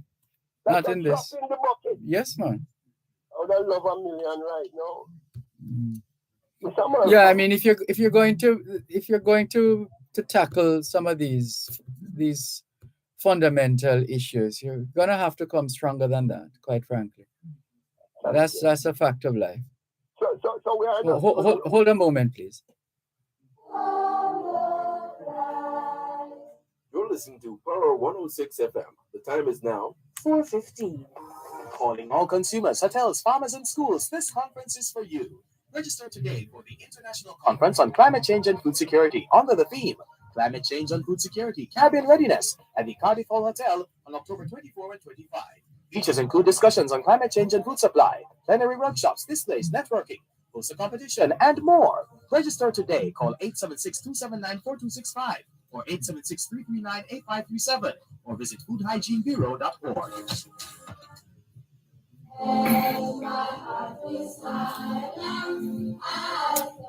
¿Qué hora es en español? Son las 4:15. Quelle heure est-il en français? Il est 4:15. 现在几点了？4点. Well, the time just changed. 10:16. 16 minutes. Started out at 15 past. It's now 16 minutes past 4 o'clock in the afternoon. Here at Broadcast House, 32 Lyndhurst Road, Kingston 5, St. Andrew, Jamaica. Have you done your homework yet? If not, now is a good time.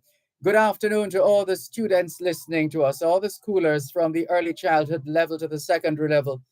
Trust you had a productive day of learning today.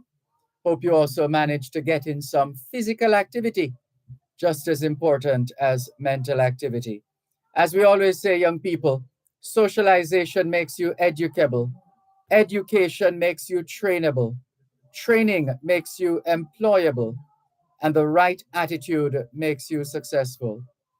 Homework time, young people. Continuing with more. Thanks for holding the line. Go ahead, please. Yes, Mr. Malcolm, back to the pension issue with the old people. Yes. You know that a lot of people telling the world now that all the countries in the world is going through what they call depopulation. It's like they want to see us dead. You believe that, Mr. Malcolm? I would hope not. They say COVID never worked sufficiently as they planned, and the inflation not killing people fast enough. So they're building these war now to drive up the inflation some more, so some people can just dead early and the population depopulate. Come here, I'll give you an example in Portmore, Mr. Malcolm. All transportation costs gone up in Portmore.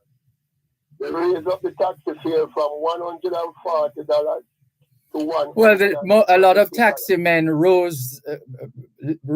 increased the price from before anyway. Yeah, from before anyway, and they put on more on it now. And if you don't agree with it, them run out of them vehicles. And Mr. Malcolm, when you check all of those new money that's going into the transport, and you have some police waiting up the road to write some ticket to take back some, or the gas station waiting to take back some through the fuel charge, and the government getting tax and in traffic ticket money, right? See your money, don't it?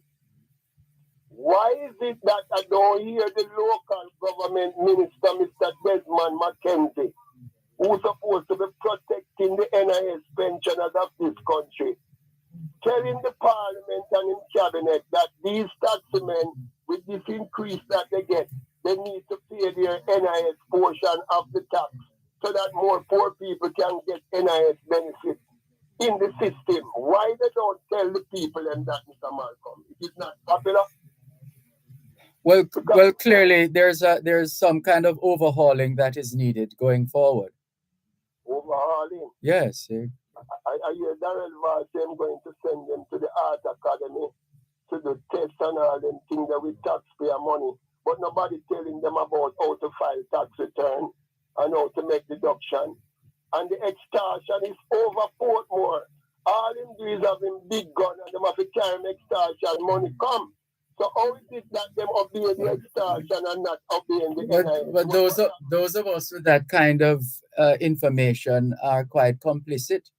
Not to share that information. If you know who the extortionists are, with the big guns and whatever else they use to intimidate people, then why are we afraid to go for them? The police are well aware of them, Mr. Malcolm. They're not hiding. They're in Alpha Tree right now. They're downtown, they're Spanish Town, they're in Portmore. They're all around town. And the taxmen have to comply. And they can't even complain. If not, them is dead. There are channels in Jamaica where information can be transmitted so that those who need to be dealt with by the law are dealt with. Mr. Malcolm, you see, I'm going to leave you with this. You see, this parochial election that is coming up here, the local government, the Grange in all our grow in Spanish Town, can make the Spanish Town cemetery look like Duff Cut. And Mr. Desmond McKenzie cannot regulate the NIS with the Ministry of Finance in order to get these transport operators, get these corner shops, get these cash pot sellers to pay their fair share of the national insurance scheme. I tell you, Jamaica is worse than the Gaza Strip in terms of negligence, incompetence, and repugnancy. Never caught a session, Mr. Malcolm. And when me talk, me not afraid to talk because me have to talk as a citizen of Jamaica because I have $3.5 million sitting in the NIS, and which by the time me ready to retire in 10 years' time, if the NIS don't fix that money will be gone. And then what am I going to tell me? See, I saw the system set. It's called inflation. It's called what? Inflation. Oh, so, but you just tell me, sir, somebody always benefit from these wars. So who benefiting from the inflation, my professor? Those who are benefiting. Hallelujah. So somebody are benefit from somebody last. Mm-hmm. That's the story of life. So it's a story thing. Yes, yes. To be continued. All right. Take care. This is your program, Both Sides of the Story, Power 106 FM, still streaming live on the Gleaners website, go-jamaica.com. There are some realities that we have to come to grips with. We may or may not understand it, but for the most part, it's systems into systems and processes and procedures and tendencies and all of these things. So there should be no surprises. What we have to do is that once we know, knowledge is power. Knowledge is power. So once we know what the plan is, how the system works, what are the procedures, etc., we can always work from there.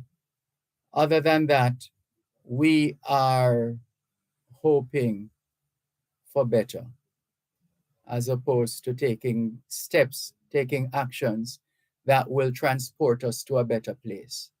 Because we know, for the most part, once we have the information on the hows and the whys and the wherefores of whatever system or procedure that we find ourselves in, once we have that appreciation, then we put ourselves in a stronger position where we can prepare the 5 P's. Proper preparation prevents poor performance.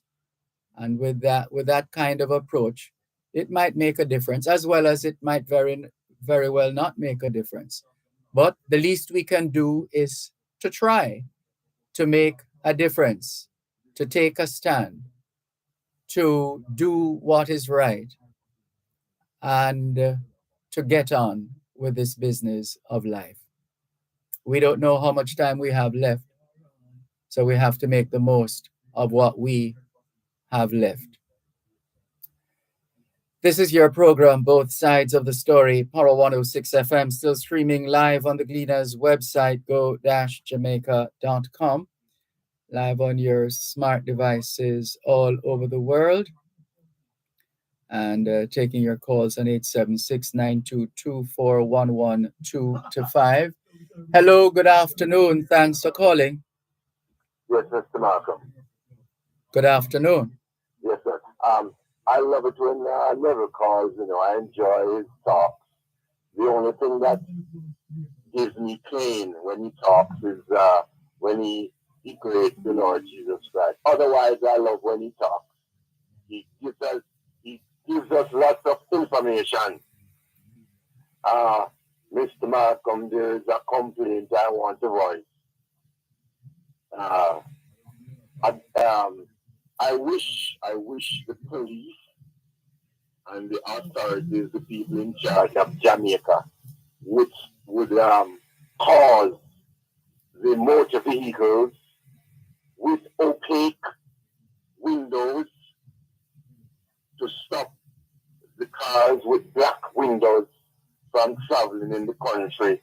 When them passing, I'm afraid, because I'm afraid that gunman in there ready to bust gunshots. I don't know what one of the car. Yes. I don't know. Stop it. I don't understand them. I don't understand you. Well, there was a time, and this is what tends to happen too often over the years. There was a time when the police and the transport authority were all over the place trying to. You can't stop the small thing. Then when you go stop the big thing? That's it. Mm-hmm. That is it. I tell you, sir, it's very scary. When them pass, it's close by me and them pass the house. They're afraid because I don't know what one of the car. That's right. Let me not repeat myself. So I think it's time that, the Prime Minister says he's going to use technology and this and that, and he talks about threats. When you threaten people, you arrested and spend a long time in prison, he says, yeah? I don't know. I haven't been able to follow because of my movements. I heard this morning talking about that. He says it will be harsh. In the future, it will be harsh. Well, that is good because if a man threatened me, I would be very scared. I'm not afraid if a man threatened me. So we've always been taught not to take a threat lightly. As something we've been taught from we were children. Don't make any mistake like that. Don't take a threat lightly. It's not nice at all. No. So please, if they could just get well, like you said, they have been on it before. That's right. Now is not. Now they're not paying any mind to it. How disappointing! So we will have this problem for the next 100 years. That's why we can't move forward. Yes. I understand this system, man. Leak one will allow it, you know. It's the leak one. We know a little bit about leak one. That is why he's powerful, not him. The country, Singapore, is powerful and rich. I believe the system of Jamaica wants Jamaica to fail, wants Jamaican people to perish. Yes. Come on. In other words, they don't mean us any good then. No good, because look at other countries have advanced in less time. Other countries have advanced in less. I remember when I was a boy watching TV about China, I saw 10 million Chinese riding bicycles. That was the level of advancement and civilization that China had. This is in the 70s. Yes. Look at China now. The man was equal to America, if not past them. Yep. So why can't we advance? Maybe laziness, lack of ambition, etc. Hold the line, please. You're listening to Power 106 FM. The time is now 4:30.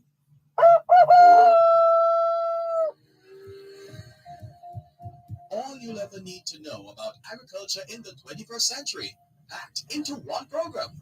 Farm Talk with Alpha Mackenzie. Farm Talk, showcasing cutting-edge agricultural products, services, and practices. Farm Talk, keeping focus on issues affecting the farming community. Farm Talk, stimulating discourse to propel agriculture as a national tool for development. Farm Talk with Alpha Mackenzie, the farmer's best friend. When I listen to your mornings and the way you interview people so that us as farmers can really understand it, break it down, it's really powerful. Wake up to Farm Talk, weekdays 5 to 7 a.m. on Power 106 FM and the Power 106 FM app.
¿Qué hora es en español? Son las 5:28. Quelle heure est-il en français? Les 5h moins 28. 现在几点了？5点12分. 28 minutes to 5 o'clock in the afternoon here at Broadcast House, 32 Lyndhurst Road, Kingston 5, St. Andrew, Jamaica. Do you know where your children are? Are they where they're supposed to be? Doing what they're supposed to be doing? It's a good time to check up on the children. A good time for us to continue with more on your program, Both Sides of the Story, Power 106 FM. Still streaming live on the Gleaners website, go-jamaica.com. Live on your smart devices all over the world. Taking your calls on 876-922-4112-5. Hello, good afternoon. Thanks for calling. Yes, Mr. Malcolm. Good afternoon. Good afternoon, sir. Mr. Malcolm, I was born and raised in the sun. And I think I deserve better. There was time that where trees was my shelter, both from rain and sun. Right? Mr. Malcolm, I focusing on safety since the past 2 months and in my region here. That's a little late in the day to just starting to focus on safety. Well, I am paying attention to the safety on the road and inland. Now, I want to talk about the road from Long Hill straight to Maxwell, especially when you reach Montpellier, Mr. Malcolm, going to Ramble. Me say, Mr. Malcolm, the road, the amount of accidents that happen between Thursday and Saturday, it shocked everybody, Mr. Malcolm. You were counting? How many? What happened? Because of the road bad, people they swinging from one hole to the next, and some section is like a egg tray. But no matter how bad a road is, that's not the thing to be doing. No, it's not the done thing. But they do it. And may I tell you, Mr. Malcolm, may I beg you, if you know anybody who in charge of road, Mr. Malcolm have to traverse that road every day to go to the farm. Let me tell you, it is, Mr. Sometimes I have to the ninth my shoulder at night and the amount of shoulder move I have to do. I mean, the man, skip rope, but go down in a road. You understand? But Mr. Malcolm, to wait too long now is over 7 to 8 months now. It is like this. And which road is that? From, especially when you're going through Montpellier, going up Check Road, going up to Maxwell area. Right, but the most part is between Check Road and Burnt Ground. The road, the main road, that leads you to South. It is impossible to skip some of these things. Right? With a beg the authority, man. It is too long now. Do something to the road, man, before you have more accidents and death on that road. Safety is very important, Mr. Malcolm. It is. And we can't be driving on the road and booming from one section to that, especially the main road. It's so long. Yeah, well, when is that one thing is another. It's one thing to say how bad the roads are, and we need roads, and we need good roads, and we need more roads, and so the style of driving continues no matter the condition of the road, and so there's complaint the road is mashing up your car, etc. And then let's say the road is fixed. The next thing you know, we're losing people on the road. People are just so excited by the smooth road surface that a lot of them engage in reckless driving, and we get the complaints again. And some people say the road not built properly. That's why it causes crashes, etc. Mr. Malcolm, yes. To me, I don't drive more than 30 miles an hour. For me, right? And there's not a corner from Montego Bay to South where we never experienced seeing an accident, right? And let me tell you this. If the authority does not do something to the road, people is going to lose more life because of the bad road. And let me tell you, the last time me have a friend make some checks between Sheffield, Ramble, and Maxine, several billions of dollars people pay for insurance and license to license the motor vehicle to run on the road. Right? Billions, because the amount of vehicles, the amount of cars, trucks is up there. Right? Just that region alone, there's nowhere in the world a main road that lead to hospital and these places should ever look like this. Over 7 to 8 months now. No, man, something must wrong, man. Even if they use grass crop to fill out the road. We people at the Price Council, who they be? What they're doing? And we're talking about safety.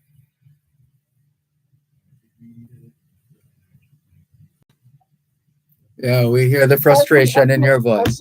I think from the ashes and the pain and the harm from our foreparents, I think we deserve better, Mr. Malcolm. Well said.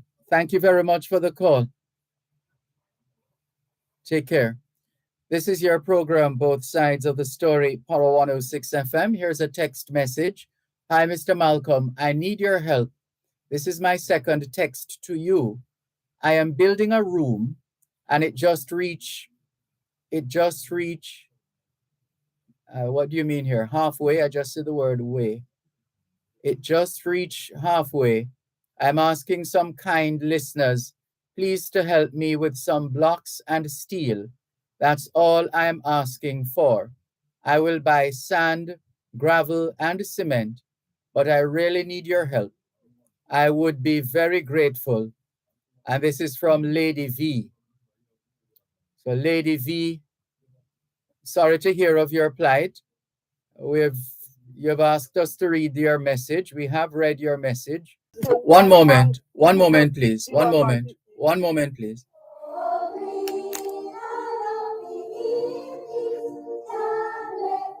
You're listening to Power 106 FM. The time is now 4:46 on Power 106. the Auto World. It's the only program on Jamaican radio dedicated to the world of automobile. It's the Auto World with Shelley and McLagan. Get news and reviews relating to vehicles and automotive technology. Learn the ins and outs of mechanical operation. Find out about the various stakeholders in the local and international automotive sectors. From auto finance to road safety to motorcycles, the Auto World is your one-stop shop for everything auto. That's the Auto World with Shelley and McLagan. Weekdays at 5:15 p.m. on Power 106 FM and the Power 106 FM app.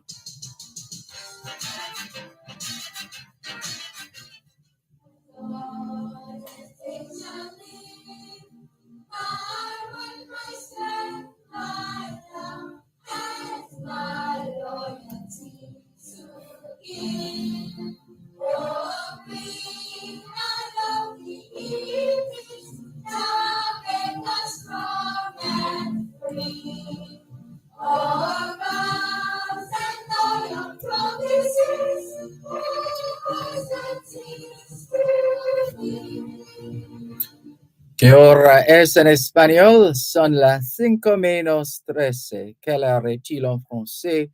Il est 5:12. Just changed from 13 to 5 to 12 to 5. 5:12. 现在几点了？5点。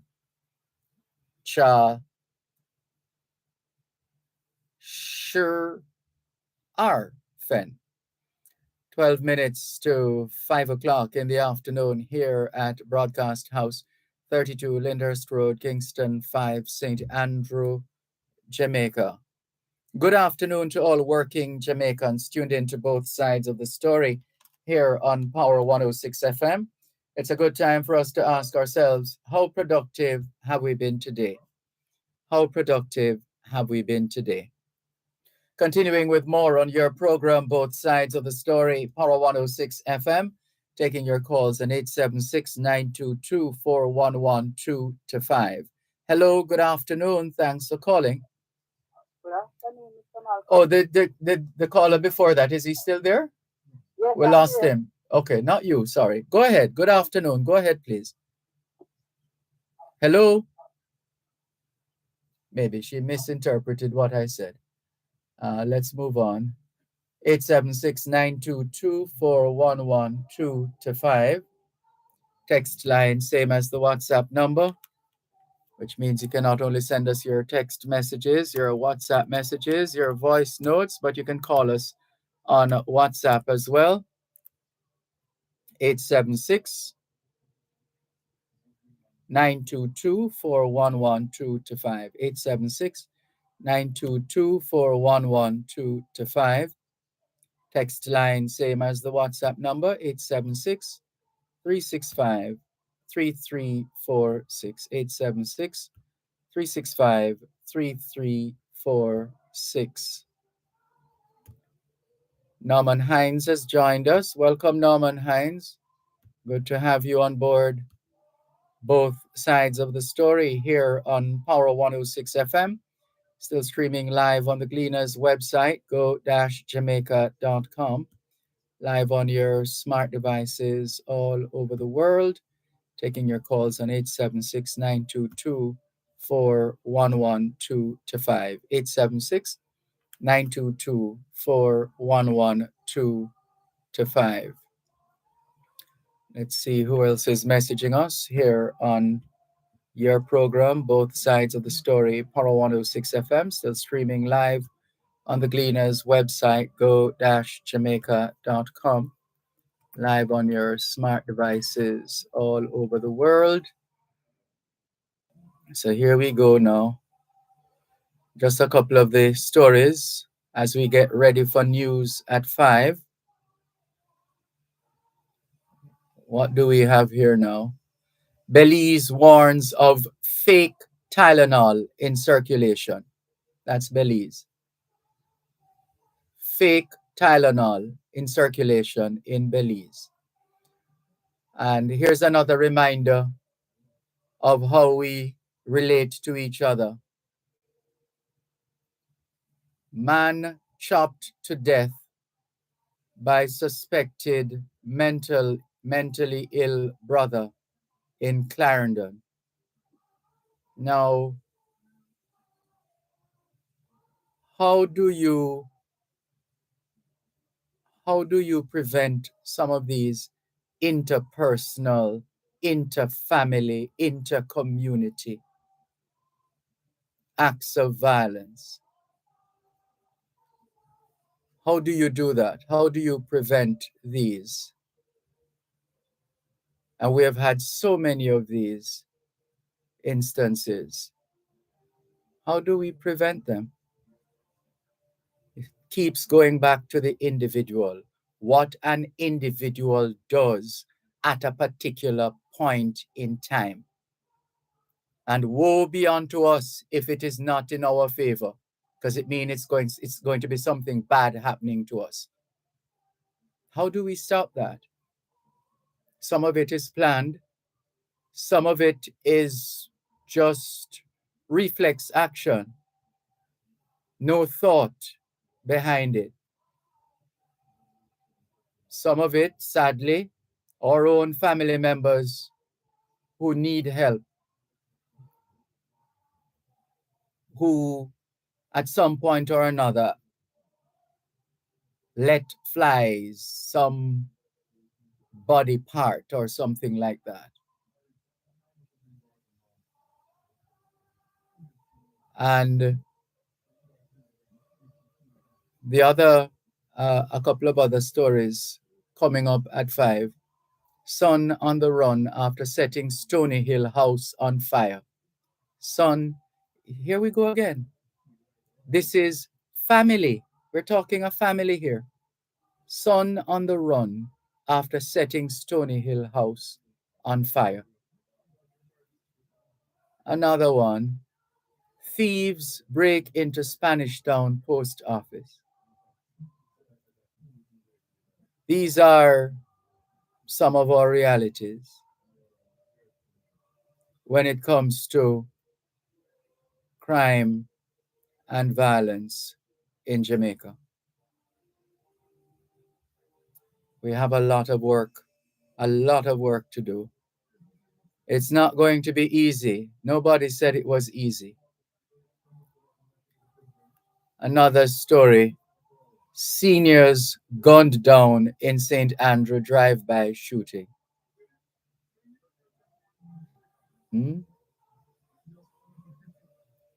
Seniors gunned down in St. Andrew drive-by shooting.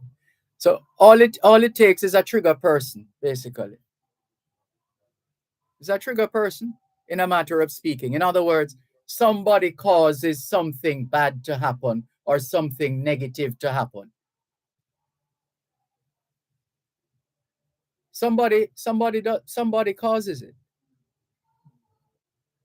Somebody starts something. And even if it wasn't started by those who are involved in the conflict, It might have been triggered by somebody else somewhere, somebody behind bars, somebody who is in another country. There are many possibilities. There are many possibilities. How do you police that? How do you police that?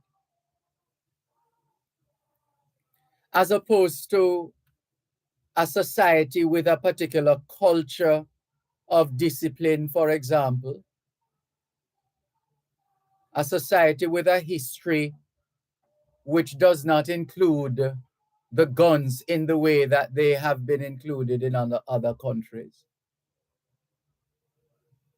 There are so many layers, so many levels, so many possibilities, so many reasons.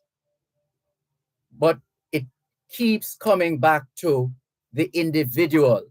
What an individual, whether as one person or a leader of a group or a gang or a group of people, somebody has to start it.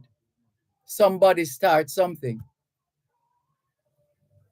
And then depending on how it is received and handled will determine what happens going forward. But it's going to be with us for a long time. For those of us who survive long enough, it's going to be with us, continue being with us for some time to come. It's not going to go away anytime soon. And the sooner we can get it together so that we have a united front. But that too is going to be quite a task. Having said that, as long as there is life, there is hope. And whatever we can do to make a difference, let's do it. Let's not wait. Let's do it now and make a difference that could save at least one life. Can we thank you once again for the privilege of serving you on yet another edition of your program, Both Sides of the Story, for today, Tuesday, the 17th of October, 2023. The moving finger writes, and having writ moves on, nor all your piety nor wit shall lure it back to cancel half a line, nor all your tears wash out a word of it. All things being well, Both Sides of the Story returns tomorrow afternoon, 2 to 5. Till then, this is Dervan Malcolm reminding all of us that every day is an opportunity to do better than yesterday. Take care.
You're listening to Power 106 FM. The time is now 5 o'clock. News. Bye.